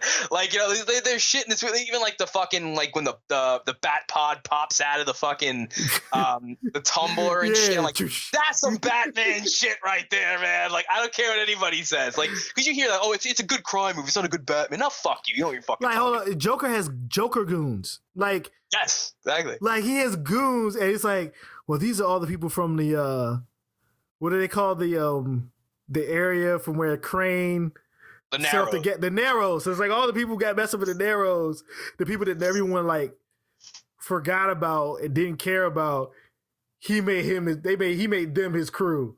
It's like, he is a gang. Well, now they're also, I think it's interesting too, because people say there's not a lot of visual similarity between these three movies, but I think that's actually a strength. Yeah. Is that like in Begins, they were dealing in like the poorest areas of Gotham. That's what the whole movie was about. In this movie, like you said, he's taking like the forgotten, like the forgotten elements of that part of Gotham and bringing them into like the nice, rich, clean area. And like, that's where he does all his damage. Is there. Yeah, he doesn't attack the poor people. The reason why the movie looks different. It's like because we're in a different part of Gotham. Like this isn't the fucking crime alley. This is like the clean alley. We're coming up here and like now we're gonna bring that shit here and see how these people can handle it. Like because it's like things haven't actually gotten that much better as everyone's saying. Like that's a whole underlying thing in the movie. So when like this stuff is confronted every day. Let's see how they handle that. And then the third movie, I think, is an extension and that they basically built where they cleaned up a whole. I mean, the world it's even cleaner. But but then like Bane comes from the sewers and like it's got that kind of same visual motif, I think, as well. But I'm saying like I think there's a reason. I kind of like how they visually look pretty distinct from one another. I did because also to me it reminds you of the way like. It comes from a superhero comic. So the city actually doesn't always look the same or feel the same. Like, there's no, like, DC might say they have a map of Gotham in their, like, their library or whatever, but people just make it all up. Like, there's some streets that you got to have in there, like, well, you got to have Crime Alley and with the movie theater, and Wayne Manor has to be there somewhere, and Wayne Tower, and the rest will just make up as it goes along, like as the story fits. So when the first movie it looks like New York, and the second movie looks like Chicago, I'm like, okay, they both look like giant 20th century urban centers. Like, well, that was a criticism of Begins because they showed a map of Gotham in it, and people are like, you should never do that. But like, I always feel like in these movies, it does feel kind of endless because you just keep going and going. It never seems like it ends. Like they never really definitively say how big it is or like what's where it is. Like, and you can't, like you said, from movie to movie, it's hard to know where you are. And I don't think that's a bad thing. I think like that's, like you said, I think that's a comic book thing. I think that's like honoring that thing of like, well, Gotham is just endless. It just keeps going. Yeah, it's not like when you watch a movie about New York and then you see something and it's like, yo, you shot that in Jersey, or you shot that in Toronto. Stop playing with me. Like when the Hulk fought the Abomination in Harlem, it's just like, that's not. That's Toronto. That's Canada, bro. Like, we know how this is the whitest Harlem I've ever seen ever. Like, we know how this all looks. Like, what's going on? A lot of maple leaves in this Harlem. It's real clean looking. What's going on? When did they do that? But yeah, man, it's just like that. It has a lot of good. It also has a lot of feeling. Like, to me, it's like I used to get into debates after it came out at the comic shop, and some people was like, "That's not the Joker. That's not Joker." I'm like, wait, like, okay, pin down Joker. And they'll try to say something I'm like that, but that's not the Joker Grant Morrison writes. That's not the Joker Alan Moore wrote. That's not the Joker Chuck Dixon wrote. Like, that's not the Joker blah blah blah. Like Frank Miller, like Joker's like, well, I think Jack Nicholson did a better Joker. It's like, no, like that felt like a 70s Joker. So what you're saying is you like the Joker of the late 70s. And then they try to get back. I was like, you're not disproving my point right now, because they chose different influences for the Joker. I never agreed to it though. If people said like, oh, like the Joker in this is like no other version. It's like, I think the performance is like no other, but I think this is a pretty honorable version of the Joker. I think it honors pretty much majority of all the interpretations of the character. Yeah, it does. Yeah. I mean, it's a little not like it's a little. There's even a little like Cesar Romero in there. There's a little bit of like, oh, like I said, like pretty much any comic version you mentioned, like I could find some point in which it relates to that. I think he feels a lot more like, I think, like Morrison's to me. He does. And that's including Arkham and including what he was doing. Well, I know like that's a comic Heath Ledger actually read, was that remember that really weird issue that was like done computer that came out early in the run of the Morrison run? Yep. Apparently that was one of the things he read. Like they sent him that comic. And he did that Joker journal. You could see him quote stuff from it in there. So like that was apparently a primer for how he approached the character. Drove him crazy. Yeah. Remember, like when he died, that was the thing. It was like they say Jack Nicholson told him, like, don't go too deep. It'll drive you crazy. I'm like, oh, I was like, 28-year-old Julian was like, oh, it's that's his fault. He got too method. You can't get too method with the Joker. It's too powerful. Oh, really? No, it had not. Like he was already already well moved on from the movie at that point. He was doing something like people. But I know it's the romantic notion that this guy threw himself into this so much that he killed himself. I know, but it's right? not really the truth. But it's still sad. That's one of those like I still don't find any like humor in it. Like, you know, people want to make jokes. I'm like, I don't know. That one still bothers me to this day. I'm still always just like that. You know, I wasn't even like a huge fan of him as an actor or anything before. I wasn't not a fan. Yeah. But there was just something with this performance that like I knew it was going to be special. From like I was an early. I remember like when it was announced, like how many people were like, "This is gonna be fucking awful." Oh yeah, and I was like yes. I was a believer from the second. I'm like, no, that's what, because people had all these choices they wanted of the Joker, and they were all like, terrible. The most obvious. Yeah. That's the thing too. It's interesting looking back at who was up for like what roles now. Like, could you imagine them? Like, I know like who are the guys? I remember like the people that the joke that were up for the Joker for being apparently no one was ever up for the Joker. I don't think. I think it was given to Ledger like right away. But a bunch of people wanted the role, and you know they didn't announce it right away. But I'm trying to remember like who do people think, like what did the fans think was like the person they should pick? People always kept on bringing up Crispin Glover. I know Crispin Glover all the goddamn, just because he had that hairstyle. Yeah, it's like, yo, why we keep talking about freaking Marty McFly's dad so much? Like, oh, okay, all right, like, yeah, like to me, like, even when I was a kid, Paul Bettany was one I remember getting thrown around. There was this guy that was in one of the Matrix movies that everyone thought was like the front runner, like Lackey Hume or something like that. And I'm like, he ain't gonna be the fucking like, I don't need to bust it to you guys. It ain't gonna be him. Roll too big. And I'm trying to. I remember Dent was the one. Like everybody in town, like in Hollywood, was gunning for that Dent role, which is so funny considering like you would think like it was because I remember it was like what's that one? There was a bunch of actors that did like independent campaigns to try to get that role. I don't remember that, but it's funny how it went to Aaron Eckhart because he was hot off of Thank You for Smoking. Well, Aaron Eckhart was not the first. Like he was a last minute show. The guy who pretty much had the role but had to turn it down due to commitments was Matt Damon. I'm glad he wasn't dead. I think he could have done a good job. I think he did a great job. But I kind of like Aaron Eckhart. We know who he is. Like Aaron Eckhart, even though I knew him as an actor and stuff, like he wasn't. I think he could be that character a little more than somebody that you're well aware of. Because I know like Ed Norton was someone they were going after for a while. Like, I'm sure he would have done a great job, but he brings a lot of baggage, I think, to a performance.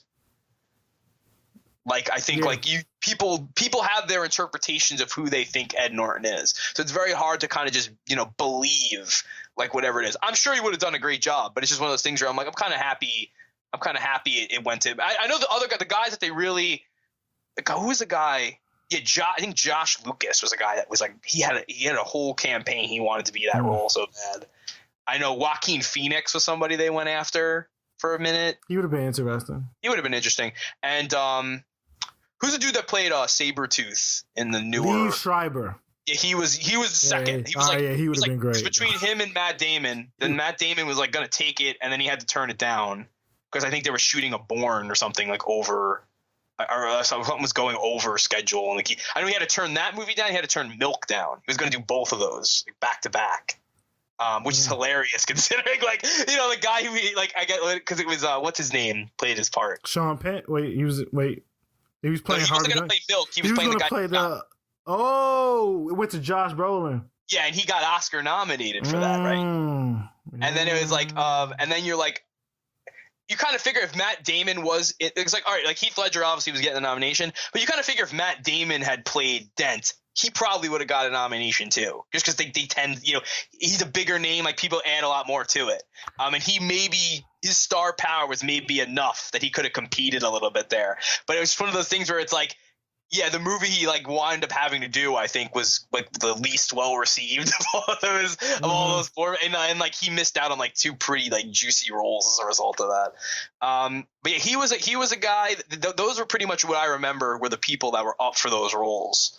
I'm sure there was more people like trying to throw their name in the mix. I know there was a lot. I don't know if there's any truth to this. I do know like there was a lot of talk about Philip Seymour Hoffman having a role in it, and I think they were saying like, oh, maybe he'll be the Penguin or whatever. But I know people kept talking about him being like having a cameo. Well, like he was a guy. Yeah, he was a guy apparently that they did talk to about something at some point. So that's not total bullshit. I don't know if he would. It would have been cool if he was the Penguin. I kind of wish he was in like the third one, just like a look at. Just so we could cover a couple more villains we didn't get to see or whatever. Because it was great the way they used Cillian Murphy in each movie. I was like, oh yeah, the Scarecrow's here. Like this is dope. Like and that was a point where it's like I've never seen it done that way because you never knew he was going to be in the other movies until you're sitting down watching the movie. It's like, oh, well, that's in the way it was different here. Because you never saw a superhero movie at all where the villain came back in any capacity. Yeah. They either got killed or you just never heard of him again. So the fact that like he lived on was like a little like nod to like, okay, this is like there's a universe happening outside of what we see here. Like life is still moving on. I'm very Terrence Malick kind of way. It's showing like there's like kind of like there's a bigger world here. There's like, but you think like there's a shot in the Dark Knight that I'm still in awe of the scene where like the whole problem, the thing with the boats are happening. There's this wide shot of the city with like a million extras. You know the shot I'm talking about? Yeah, I do. Like that shot alone, it just adds so much. Just like, yeah, I mean, you know how long that must have They taken? had to set the tape. Oh my god! Just for this shot you see for like 2 seconds, but it just it adds so much to it, and just like there's a lot. That thing too. I think that there's so much. I think people tend to think, oh, because they shot on location, like there was no work that went into like the look of the film and the production design. I don't agree with that. I think there's always stuff going on like in the background of shots and things that like it just adds to the idea this was like a real world where people were living their lives in the midst of all this chaos. And like I always appreciated that. I haven't seen that in a lot of other, especially nowadays. Well, I haven't seen many of them, so I don't know. But like you don't see a lot of like the world going. And this is really only movie where they tackled like Gotham kind of as a character. They had like, a lot of good that have speaking roles and like they were important to the story. Like the press conference scene, they had a lot of good scenes where you saw the people of Gotham that weren't named characters. Like even the thing when they visited, when Lucius visits, basically the Chinese guy, the guy who's hiding the money. There's like all the people just walking around. Or Lao. My brain always used to call him the calculator because everybody would just like, oh, he's basically the calculator. Well, I think that's kind of that was kind of the way they did things. I know people, you had a lot of character, I know a lot of people thinking Coleman Reese was like a version of the Riddler and stuff. I don't know about that. No. But I do think they did take characters like, oh, this guy could be that guy. Like, this is the guy in this. Like, yeah, I think definitely Shin Han is like the calculator of this universe. Yeah. But like they were like, we don't really need to, like, these guys in this world, like that's how easily these people like would have been dealt with. They wouldn't even had a time to come up with a costume or like that's no it. Names, he just gets burned in a pile of money because the Joker is like, I don't have time for this clown. Like you just I'm the only guy. Like if the Joker exists, like no other villains are really gonna get a foothold. And like that's a pretty I'm like that's probably pretty true.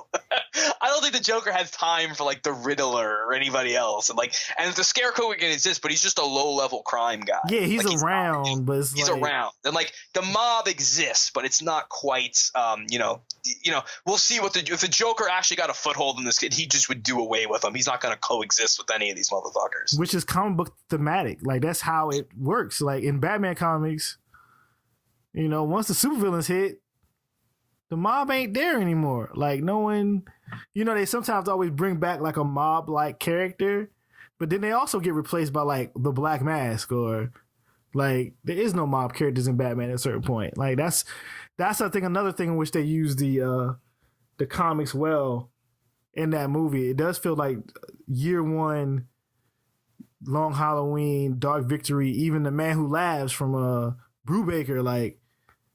When the Joker hit the scene, there's also like a lot of other like old, like I know like the old comics, yeah. Like there's Denny O'Neil, Neil Adams, like The Man Who Falls. I know that was a big influence in Begins, and like there's little stuff too, like the fact they have like Zaz and stuff in there in the first movie. It's just like some like it was just showing like I that bothers people because they want every character to have like a movie for it. Like, they want a Zaz movie. It's like, well, they're never going to make the Zaz movie because he's a fucking guy who rapes and murders women and then cars. Like that's it. You're not getting that movie. This is the closest you're ever going to get to something like that. They're not making Seven with Bat. It's not happening. I'm shocked they made this. It's like, this is like, it's like, the fact Zaz at least gets to be a background character in a movie and he has a speaking line and shit. It's like, that's pretty cool. Like no one else is going to do that. And the fact like we can be like, oh yeah, that guy's kind of like the calculator. And like they did a version of Robin and like they did like, it's like, oh cool. At least it's cool. Like, all right. So clearly like there's a world here.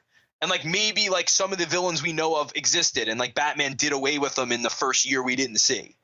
Like I kind of like that. I know people don't like that either. They feel like there should have been a movie in between. I like the fact that like I don't want to see when Batman is fucking killing it. Like I don't want to see where every week he's just locking the guy up.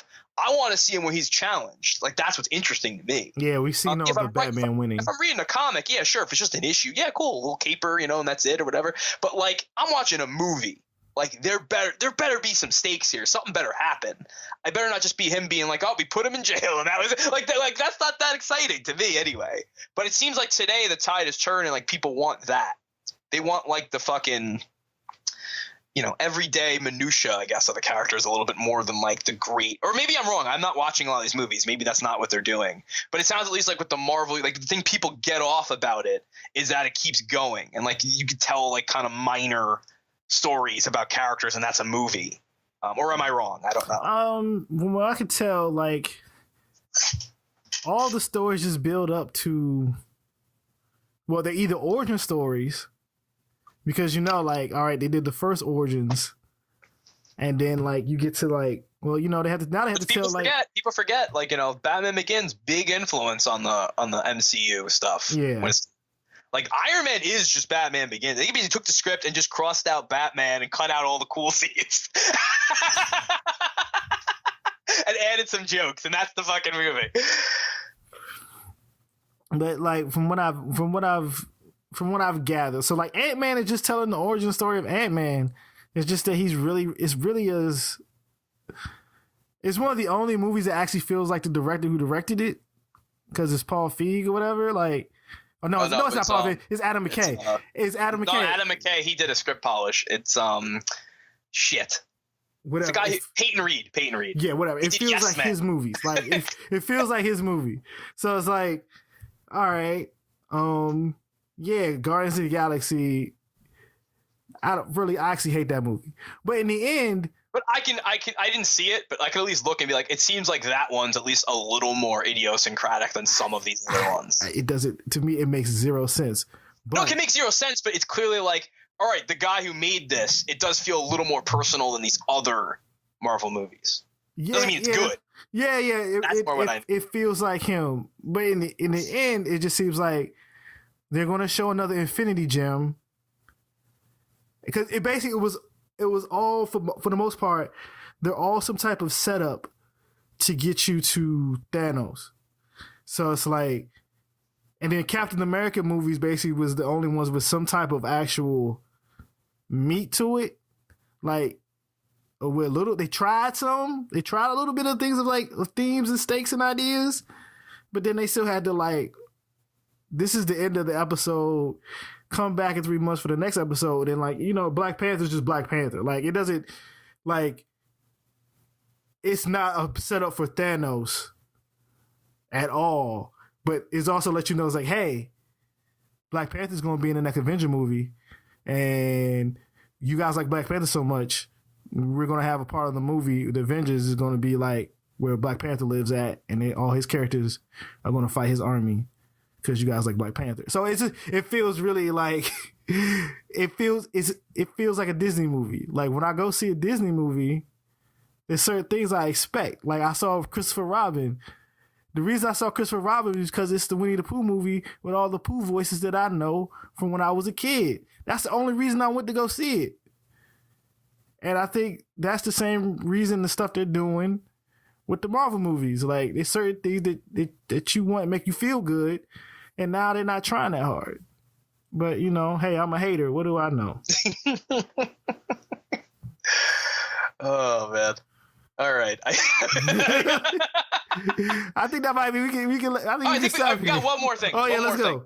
Because we talked a bit at the end of the movie. I'm sure there's a bunch of shit we missed, but hey, we'll do a part 2 in 5 more years. 15-year anniversary, right? But one thing when I rewatched it earlier this week, one thing I'm curious to get your opinion on, and it's one of the things at the end of the movie, is the whole thing with Dent with the coin flip, and that like there's the scene where it's Gordon, his family, and Batman on the roof, and they talk Dent down to at least including them in the blame, and like, blame us, and he's okay, and like, he flips the coin, and the first person is Batman, and it's on the dark side of the coin. He shoots him. Everybody else actually does not. The coin flips on the right side, so nobody else actually would have gotten harmed.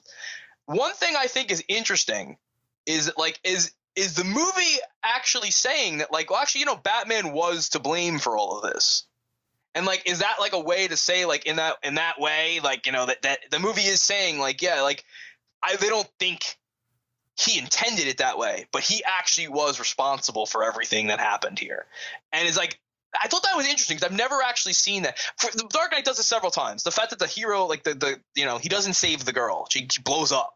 Like, like he doesn't really. Yeah, he wins the day, but he didn't really win the war. Like he beat the Joker technically, but at what cost? Like he lost so much in the process, and they have to lie literally to win the war, basically. And then at the end, the movie does kind of say, like, well, it was his fault. Or am I just reading too much into the fact that that's? I did think it was interesting. The only person it flips on the dark side of the coin for is him. Everybody else kind of gets off for everything, at least by the dent logic of everything. I'm not saying like the dent logic means much, but it was something that stuck out to me. And that he's the only one who gets the coin on that side. And I guess the Ron Dean character he shoots in the whatever. But like other than that, like if the coin actually means, like he's saying like, okay, this person actually was to blame for this. Yeah, like I think that is what it's like. I think that's the whole thing. Like even Alfred's telling him like, yo, you changed everything. Like the mob went with something they didn't understand because of you. Like the Joker's here because of you. Oh, there's so many great Alfred like checking his boy fucking lines. Alfred like, is so fire. It's like but when he's like, it's like, I think it's a man you don't understand either. So whenever he just says, like that's such a great line reading. And like when he's just like, I also like when he's telling him that story about like, and he's like, well, why was he throwing? Like he just can't fathom that somebody would do that. And like, this is a good sport because he does the thing, but like that, and there's also, but he's got his boys back too, because later on when Rachel is like, he's like, what's he doing? Yeah. Like, why is Dent taking the fall? He's like, well, he went down to the conference.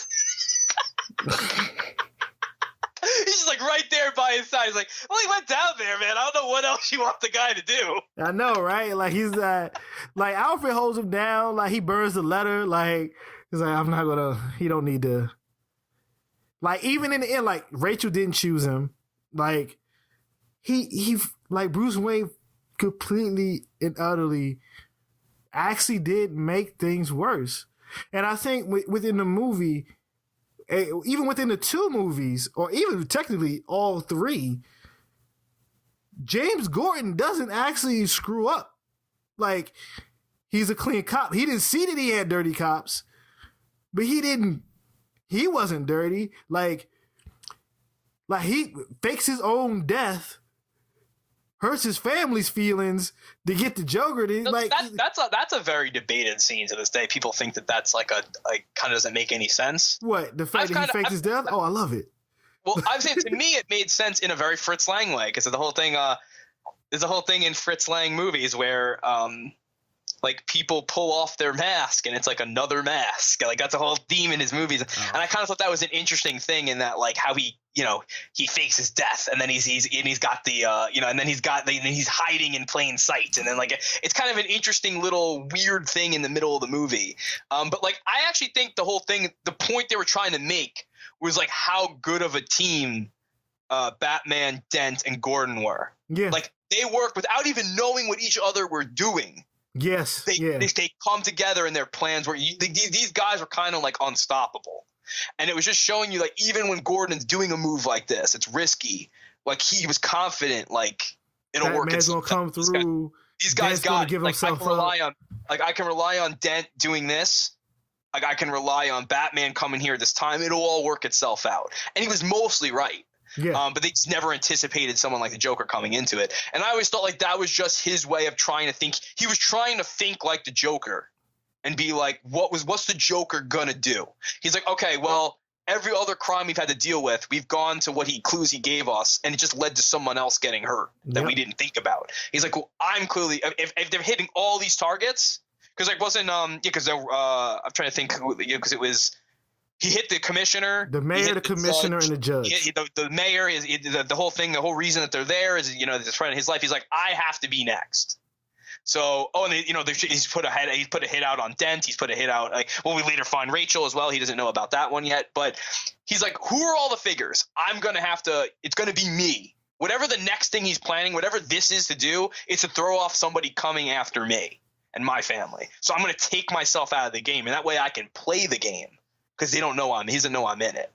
But little did he know, the Joker even kind of just assumed like he's gonna do something. Yeah, like the Joker planned to get caught. Like, yeah, okay. Like, yeah. But in the end, like, so and I think within that triad, some of it was the arrogance of Batman that caused some of this to go down. It was kind of like I have to save Rachel. Like, he was to stop the interrogation with the Joker. It's like, yo, I gotta go save Rachel. You go get Dent.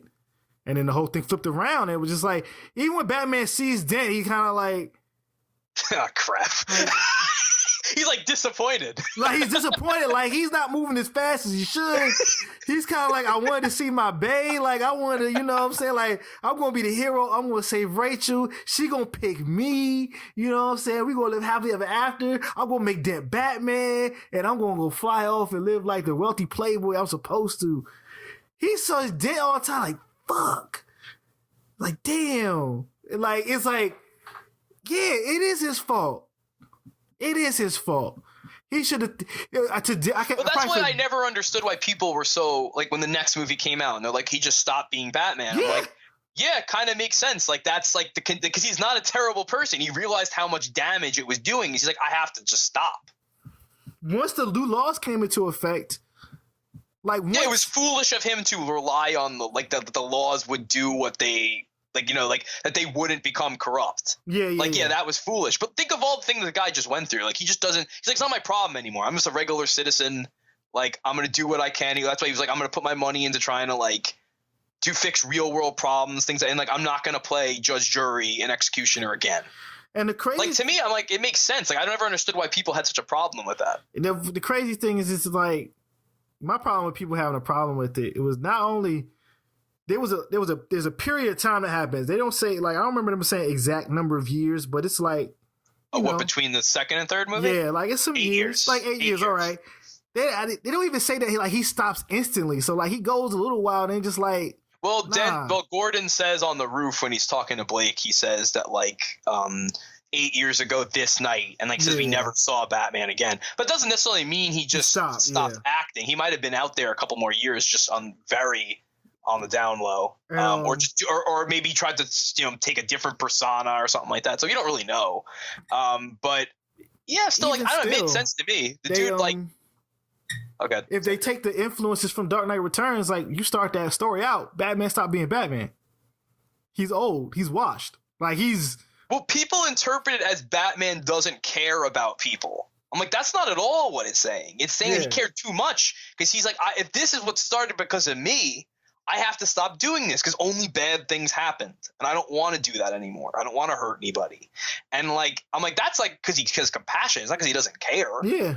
So I don't know. People see what they want to see, I guess. But I'm just saying, like, I never understood like the takeaway of that. And it's just the people, Batman would just never stop being Batman. I'm like, well, within this story, he was never planning to be Batman forever. He honestly, foolishly thought he'd get everything under control in like a year and a half. Yeah, like, he knows, unlike everything else. Yeah, like, people don't understand. But I'm like, there's no version of the. Yes, there is. Go back and read like the first couple of years of like Legends of the Dark Knight with all the early, or read year one, or read Matt Wagner's Dark Moon Rising things. Anything that's set in the early days of Batman. Batman has a hubris like no other. He really thinks like he's going to go out there and this shit's going to be taken care of, no problem. He's never planning to be Batman forever in any version of this story. Yep. So I don't know what people are talking about when they say that. Even when you take the car, like this, like, to me, what I liked about Dark Knight Rises is the fact they showed the ending, and I'm like, this and Batman Beyond is the only time you get an ending for Bruce Wayne, to me. Because everything else, he has to get younger, he has to go back, the universe restarts over again, he's magically 27 again, like, it always happens. But like, no, he was never supposed, like, he's a human being. That's the thing, he's a human being. Even in the DC universe, there's no Batman in the Legion of Superheroes. There's a point in which it's over. It's done. But yeah, people seem to forget that when they want. Well, people look at stuff like, in Kingdom Come and stuff, and all this stuff where like Batman basically becomes like a fascist. He just takes over everything. And I'm like, I don't I don't know. I don't like that I don't. To me, I kind of like the overtones. And well, Dark Knight Returns is my favorite comic. So like, obviously, I like the little overtones in that of like, oh, he just like, can't let it go and shit. But even in that story, like you mentioned, like he retired, like he went away. Yeah. It's like he had to be brought back out into the light again, like to be like, I have to. Shit got so bad that now I have to come back. But like I kind of like.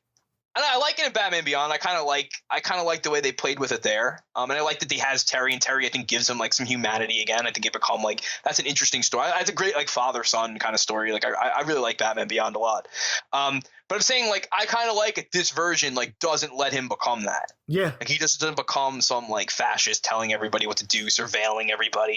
I like that he knows like I gotta let go. Like it's just not right. Even in Kingdom Come. That's not the right thing to like. Yeah, I mean, it's presented like, in that story as Batman has gone off the rails. He's gone it's too not presented far. As like, yeah, Superman left, and like things got bad, and they had to come back together, and it took the death of Captain Marvel to get their head right. Like, oh, damn, we've really been messing up in our old age. Let's get this. Let's teach the youth. And also, that book is more about the 90s and comic book and superhero comics than it is about any actual thing about the characters, but you know, people probably missed that too. Like that book is very much about 90s superhero comics and Image. Well, that's why that book doesn't hold up that well for me, because you know Robert Liefeld is fire, right? Hey, you know what? I'm an Image guy. I like the story. I don't agree with what this book is saying. I like the story because it was the only time I saw a comic book talking meta about the industry, like that is. Well, it's like they're not wrong, I guess. It's like anything, just stuff goes too far. But like, I don't think that like the initial Image boom was bad, or like you know those X-Force comics are still cool. Fire. Like, don't worry, it's fire. Spawn is fucking cool. Like fire. Fucking, like, I don't give a fuck what anybody says, but I'm like, yeah, it's the shit that comes out. And I guess that's more like. You know, to bring us back around, like I guess that's more like with the Dark Knight's like legacy. Like we were, oddly enough, we had. You know, I saw you arguing with Rob. I felt about this on Twitter, but like the idea that it had it was just an anomaly. I think that might be true among superhero movies. I think as a movie though, it was pretty damn influential. Yep. Like I do think it did turn the tide a bit. Like I'm saying, like I'm hard to point to actual comic book movies that like. Well, I guess like the fact that Watchmen was made the next year was kind of like, I think the fact that this existed and the hype on it was so big was a reason that got greenlit. Yeah. But like that movie, I never seen it before, so I don't know. But I'm just saying that like I don't think it's like the Dark Knight. Like I don't think it's you far know from it, my friend. Yeah. But like that was something. I guess like I'm trying to think of like.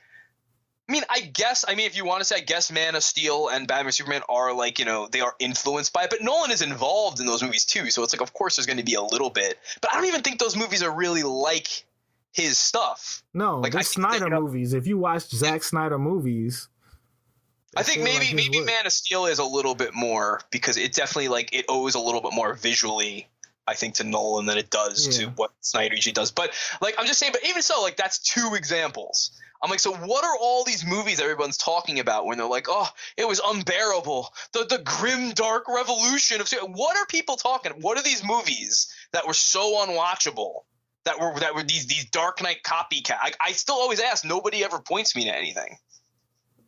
Yeah, because I've seen more Marvel Studios copycats than I've seen. I mean, there was a lot of movies influenced by Batman Begins, but Batman Begins wasn't really like a dark movie, really. Like it was pretty like, you know, it was a straight ahead superhero movie.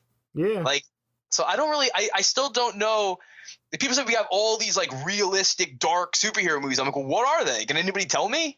Like, I still don't know. Like I can look through all the years and I'm like, yeah, there was some influence by Batman Begins. And like, there was maybe, you saw maybe they took a chance on some darker comic book properties because of the Dark Knight, but like, what are these movies that are like the Dark Knight? Yeah, I said you could point to things like technique, like more to craft and shit. I think that came back a little bit into mainstream movies. Like, I don't think you would have had.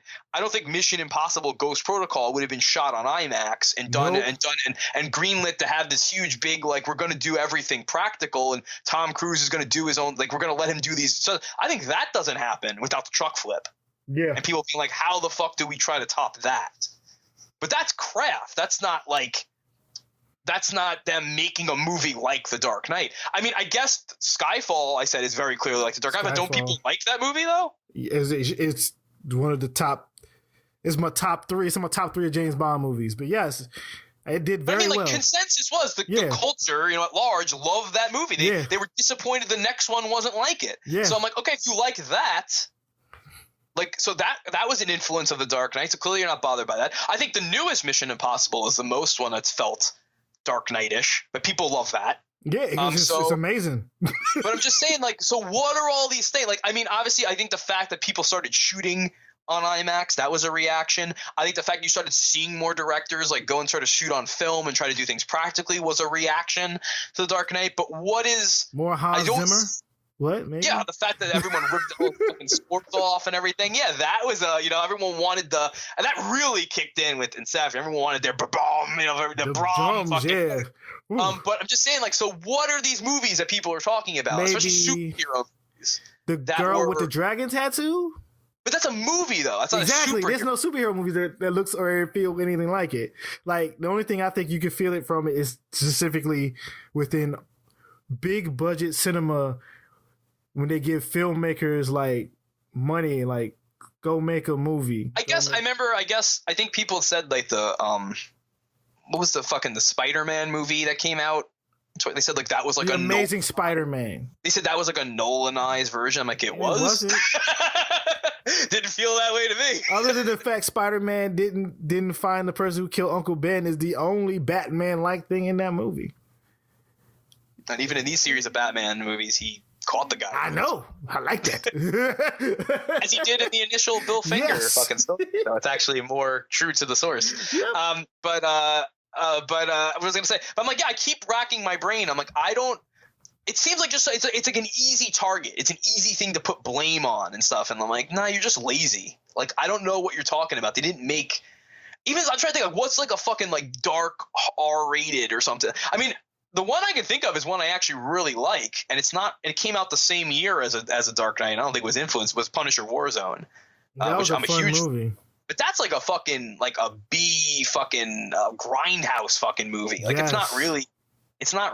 It doesn't really. I don't think it shares much influence with any of the Nolan stuff, and it came out at the same time, so I don't really see that. But I'm like, what else, man? I'm like, that Wolverine movie. Was that influenced by it? I guess the Logan. I guess the fact that he, you mentioned earlier, it's a little bit more of a straight-faced, serious version of a superhero movie that's trying to do something a little different. I guess that's an influence. I guess, but I mostly see that as them trying to. Fox was just trying to find a lane within using these properties because they couldn't compete with Marvel with making a PG movie, so they was like, screw it. And actually, Deadpool has more. Though Wolverine and Deadpool has more of a factor on Logan. Well, I think you're right, though, in saying, I could see, though, I'm sure James Mangold, saw The Dark Knight and was like, I want a movie to give me that feeling at the end.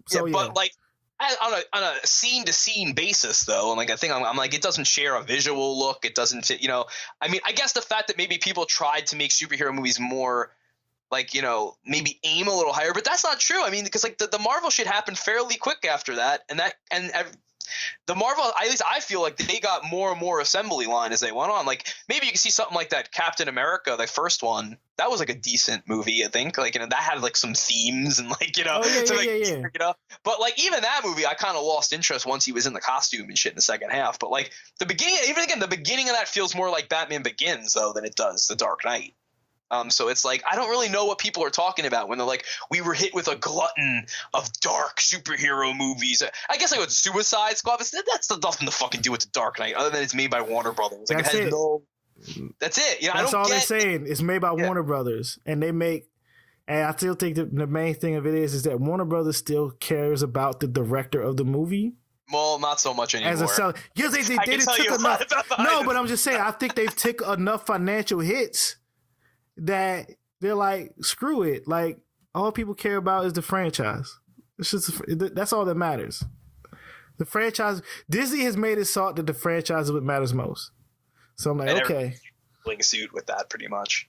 Yeah, that's what we're going for. Content and franchise. and we get these nice 2.5 months was the of Dark Oscar bait. Universe. Was that a reaction to the Dark Knight? Yeah, like, well, yeah. Even though Comcast basically says like, "Yo, we need to get some of this Marvel DC money, this Marvel money, this Marvel Cinematic Universe money. So let's make a monster universe." I still think they can make that shit work. I give that to me. I'll make it work. If they trying too hard, they would like your star, your universe shouldn't be Tom Cruise. Like as a But see, mummy I guy, thought like I say, they did a movie before that Dracula. the Dracula, Untold. and it was actually pretty all right. It's not a terrible Yeah, I said movie. it wasn't good, but it was watchable. It was more watchable than I thought it'd be. And they're already like, we're gonna throw that one away. I'm like, no, you set it up. You just need to make a Dracula movie now, or to the modern day. Like, why would you throw that away? Like, you just have Dracula pop up in the Mummy movie. Like that's all they had to do. Like he's around. Like, yeah, but that's a whole they messed up. Like, but see, like we've talked for just 20 minutes on this subject, and I haven't really caught of one example of another superhero movie that's anything like even a poor version of it. Like it's like, oh, they try but they fail. No, I don't really see what anybody's talking about. I mean, I guess it's Batman versus Superman, but I actually think it's a decent movie. But I think it's very different. Like I don't think Zack Snyder and Chris Nolan are similar filmmakers. So I don't really. I guess that's a pretty ambitious movie though, and like what they tried to do, but like that's it. One example.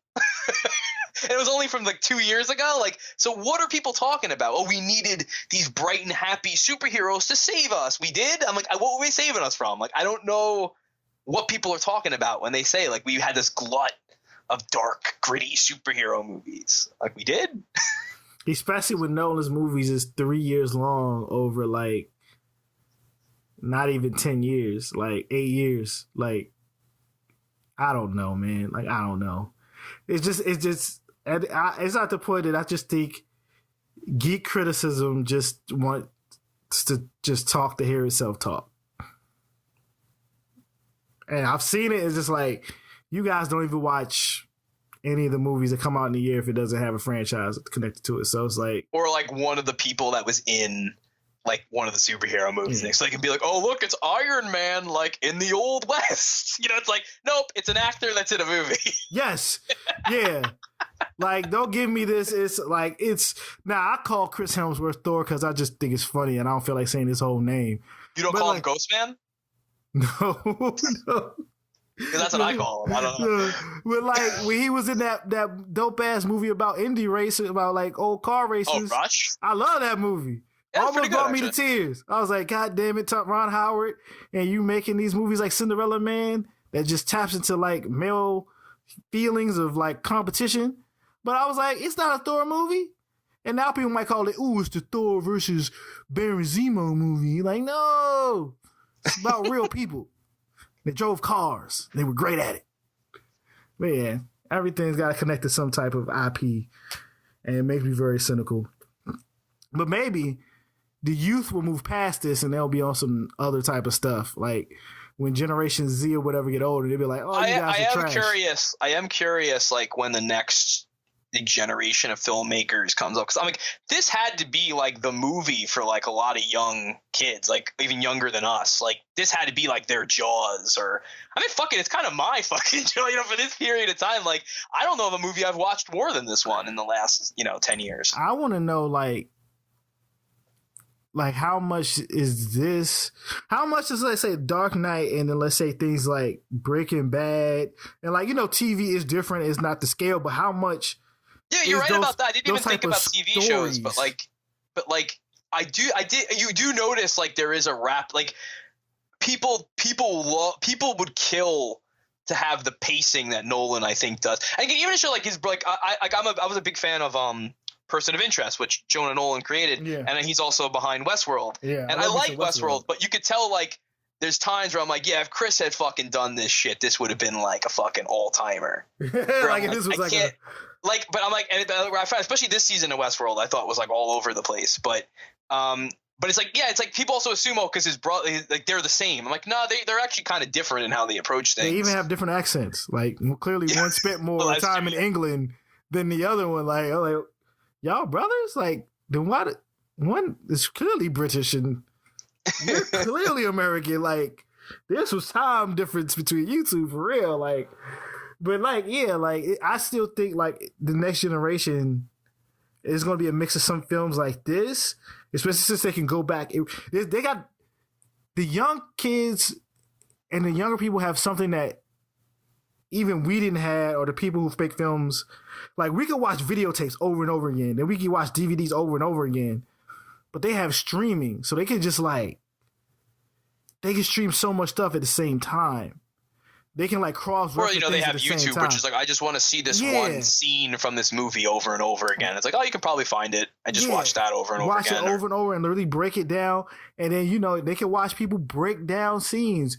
Even if the breakdown is good or bad, like some people know what they're talking about, some people don't. Something I've been encouraged by is, I'm big in, if you have any New York listeners that frequent the rep houses in New York, I'm a bit of a fixture at a lot of things. I go to there's a theater I love called the Metrograph. It's in like Chinatown. They get some good films out there. Yeah, you gotta come one day. You gotta come up, man. I'll take you over there. I'm a member. You'll have a great time.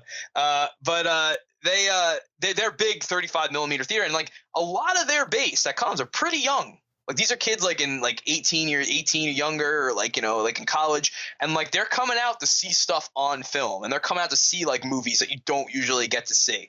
They're coming and watching all kinds of stuff, and it's a very respectful audience. Like, most of the time, they're not. Because there's some places around here like where the audience is just obnoxious. Like, they just go to laugh at old movies. Like, oh, stupid! Look at the clothes he's wearing. Like, and like, I have no time for that shit. Yeah. And I'm like, but I'm like, that's given me some like hope. It's like, okay, well, maybe like this next generation is not going to be the train wreck I think it's going to be, and like, maybe like they will demand quality again. Like, maybe people will. So it's like, I don't know. Like, I'm trying not to be like the old man and just be like, oh, everybody sucks now, whatever. But I'm just like, I don't get encouraged by a lot out there right now, but like, I have a little bit of hope that like, maybe this next generation is going to like do something really interesting. So we'll see. Yeah, man. All right, I think we're gonna wrap it up right there. I think this has been. All right, man. This was fun. It was a good talk. It was fun talk. I'm gonna split it in half though, because we had 3.5 hours. I'm gonna split it in like 2 episodes, because it doesn't matter. It's a podcast. It doesn't really. You're gonna play the fucking end score at the end of this, like, I'm gonna get some Dark Knight, some Dark Knight music in here. You gotta put what's the fucking you gotta throw what is it? Because I know you throw the fucking. You throw the shit like you do the nice music and stuff, and dividers, not dividers, whatever. Yeah, but you gotta put like what are songs that reference? Oh, you got like So Appalled. That reference is Dark Knight. Yep. Every Batman reference. Every Batman and Joker reference I can find. Yeah, man. Thanks for spending this afternoon with me on the phone. I'm glad we were able to finally do this, because I know we've been trying to do a show. I know like the last time I had death in the family and shit. That's why I couldn't do anything. But like, I know we've been trying to do this one for the whole summer, I think. Yeah. So I'm glad we finally got to do it. But I was like, all right, I watched this movie twice on IMAX. I'm like, it's never not gonna be fresher in my brain. So fresh in your brain right now. And I was like, actually had nothing to do today, and it's so I was like, okay, this will work out. But yeah, man, we got to do it another time. We got to do year-end shit like we used to do. Maybe early 2019. Although I don't think you're going to get a very positive thing out of me this year. I think it's like 5 movies I've liked this year. I'm really looking forward to the these last 4 months. Hopefully there's going to be a lot of interesting things coming out. Like, I'm looking forward to Widows. I'm looking forward to First Man. I see a movie White Boy Rick tomorrow, a screening to come out. Oh yeah, Predator I want to see Predators. I'm trying to think. There's another one this month that I was like vaguely interested in. I'm a Mary Poppins fan, so I want to see Mary Poppins. Hey, I saw fucking Christopher Robin. I like that movie, man. It's good. I liked it. Like, Disney give me this type of nostalgia. I'm here for it. Like, yeah. No, like that was like a Jurassic Park moment. I'm like, he's real. Like, Winnie the Pooh is real. Like, he's walking around. It's like a really stuffed animal walking around London. I'm like, this is the best thing ever.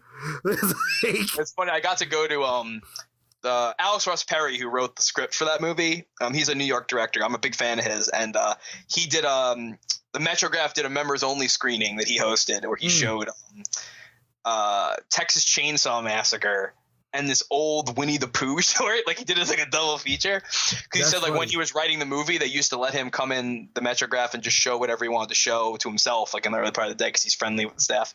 And he, for like a week for some reason, I think he had found one of the guys that owned the Metrograph had found this old. I guess it's the one Winnie the Pooh short that wasn't. It was like made in between. Like the rights getting reversed, so like the people that regularly did the voices didn't do the voices in it. I can't remember what it's like A Day for Eeyore. That's what it was called. And it's always listed like the worst like Winnie the Pooh really thing. But like one of the owner of the Metrograph found a print of it, and he's like, "Hey man, I know you're writing Winnie the Pooh. You guys want to watch it?" And they watched it, and it was like not very good. But then they were watching that. And they're watching Texas Chainsaw, and so they did for like the members who wanted to come, and he came and like did a talk. And afterwards, I told him, I was like, "Oh man, I really enjoyed Christopher Robin or whatever." He's like, "Oh really? You went to see it?" I was like, "Yeah, I actually thought it was pretty good." That was surprised. I had no expectation of that. I'm like, that actually wound up being one of the better movies I saw this year. Because I'm like that. I liked Upgrade a lot. Did you check that out? No, I haven't. I missed it. You'll love it, man. You'll love it. It's great. Yeah, I plan to watch that. There's still some movies that came out that I didn't get to go to screenings to that I plan to watch in the fall. And Upgrade's one of them. There's a list. Like there's a list I gotta go through. I really like Upgrade and Hereditary. I think were the only movies. I gotta see Hereditary. Yeah, I liked Isle of Dogs. I love that movie. I love that movie. But like, I don't know, man. It was a pretty. I don't know. I think this has been a pretty shitty year so far. I haven't been that impressed. So this hasn't. I was more interested. I saw more movies, and you know me. I see shit. I see probably more than most people. But like, since like having the movie pass and stuff, I was just going to see anything. Yeah. Now I don't have that anymore. So like, I'm not upgrading. I'm not updating it again. But yeah, I don't know. There was some movies like I don't think you liked it, but I kind of dug that Den of Thieves. I thought that was like, I know it's like great, but it was discount Michael Mann, but like it was still like not that bad. It was better than I thought it would be. I don't think was there anything else I really I mean, there was stuff I kind of liked. Like I kind of liked Tully and Game Night and stuff, but I don't know if I'd really go. Oh, I liked Red Sparrow. I thought that was better than people. Yeah, I didn't see that. Quiet Place was all right. So yeah, I missed that too. Like I have to. And the first 10 minutes of the new Jurassic Park movie is great. Yes. Yes. Rest of it I can care less about. But the first 10 minutes, that should have just been the whole movie. I would have given it a 10 out of 10. I like that. Was great. I like the Sorry to Bother You was really good. There's been a lot of good black movies, so it's good to see them. I didn't see that movie because it's very oppressive ad campaign. That told me I was a bad person if I didn't go see it. Oh, no. It's a good movie. Blind Spotting is a pretty good movie too, from Devine Diggs, who was in Hamilton. Have a very hot take on Blind Spotting.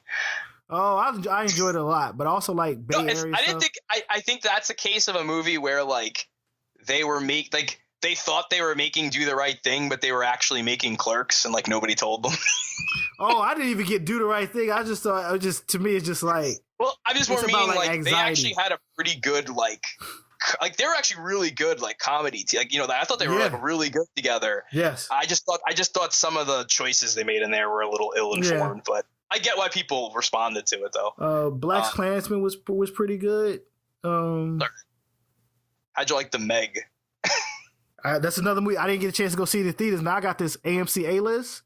So sometimes now when I ain't got nothing to do, I'll just go to the theater and just check a movie, but it moved out of the theater before I had a chance to go catch it. Because I was going to see the IMAX because A-list, you can see any movie, three movies a week, don't matter the screen type. So I was like, and then they moved to something else. So I was like, oh, okay, so I'll go see that later. Like, I'll see what it comes out home video. It's not a good movie, but like I like Jason Statham and he's fighting a shark. I'm like, I want to see the Meg, and I plan to watch the Building movie, Rock versus the Building. Like, yeah, that was out of theaters really fast. I usually go see whatever dumb. I saw that other one. I saw Rampage.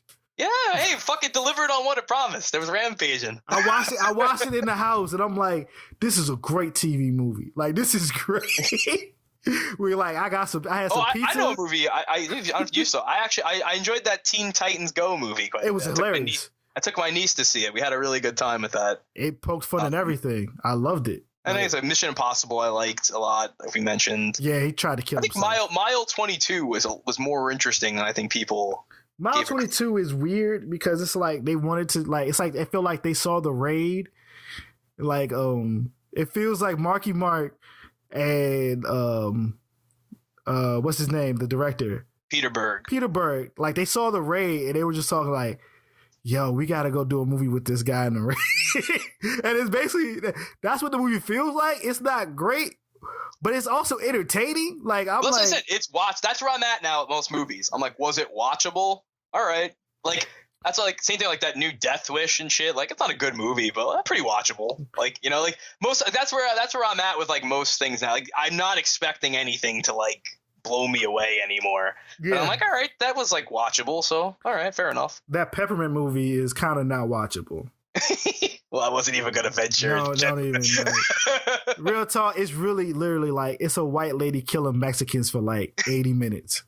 And I'm like, y'all put this movie out. You need a better director for me to watch.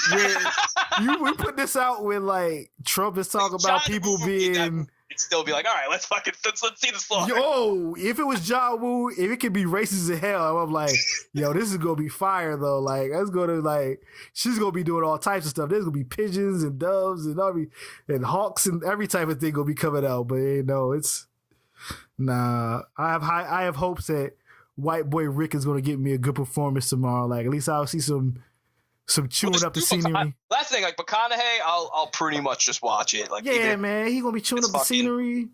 What was that fucking movie? The one, the slave one or whatever. What was that called? Oh, like, you mean the one where like he went to the town, the Free State of Jones? Yeah, Free State of Jones. But that movie is not good. But it's only good because of his reading of the title within the movie. Yeah, man. And he's like, I think we gotta start like a Free State of Jones. I was like, that's it. That's like one of the best. I'm like, that's why you pay that guy the big buck. Like, I was like, right away, I'm like, this looks dumb. I'm like, you know what? I don't know. I kind of got to give it a shot now. Yeah, man. Like, I'm gonna say that, man. Man. I know a little bit about the story too. So, like, about the real person. So, I'm like, if you give me a drug story, I'm like, all right, I'm already invested 65%. Well, I've heard like that. I think the real life dude. I've heard him on Rogan's podcast before. Like he seems like an interesting. Yeah. But yeah, that and he's got another one like with Anne Hathaway. That trailer wasn't good, but it might be a good movie. It's called like Serenity or something like that. Yeah, I heard about that. That doesn't like, unless I hear a lot of good stuff from my people, the people I know who went to. Oh no, it's a mild Interstellar reunion. So I don't know. Maybe I'll give it my time. We'll see. But all right, man. I hope you have a good rest of your afternoon. I'll let you know. I will try. I have to go to the bathroom very bad. Okay. All right, man. I drank like a whole bottle of tea and a whole thing of water this time. Like I think I hit my mark here. All right, man. See you. Usher Raymond, the four confessions. Pharaoh let me come through and hit when I was alone and stressed. Yeah, that's when this music shit wasn't moving, man. I said I might as well be moving things. Joey let himself, but I still put out my fucking debut record. For the record, when I move around with these hoes, it's off the record. For the record, for this social media shit, I was living reckless. And these rap niggas share the same hoes. Gotta curve bitches, gotta cut bitches, gotta change hoes. I was reminiscing in the range, bro. Me and my little brother share the same clothes, nigga. Yeah, that's when this music shit wasn't moving, man. I said I might as well be moving things. That's when this music wasn't moving, man.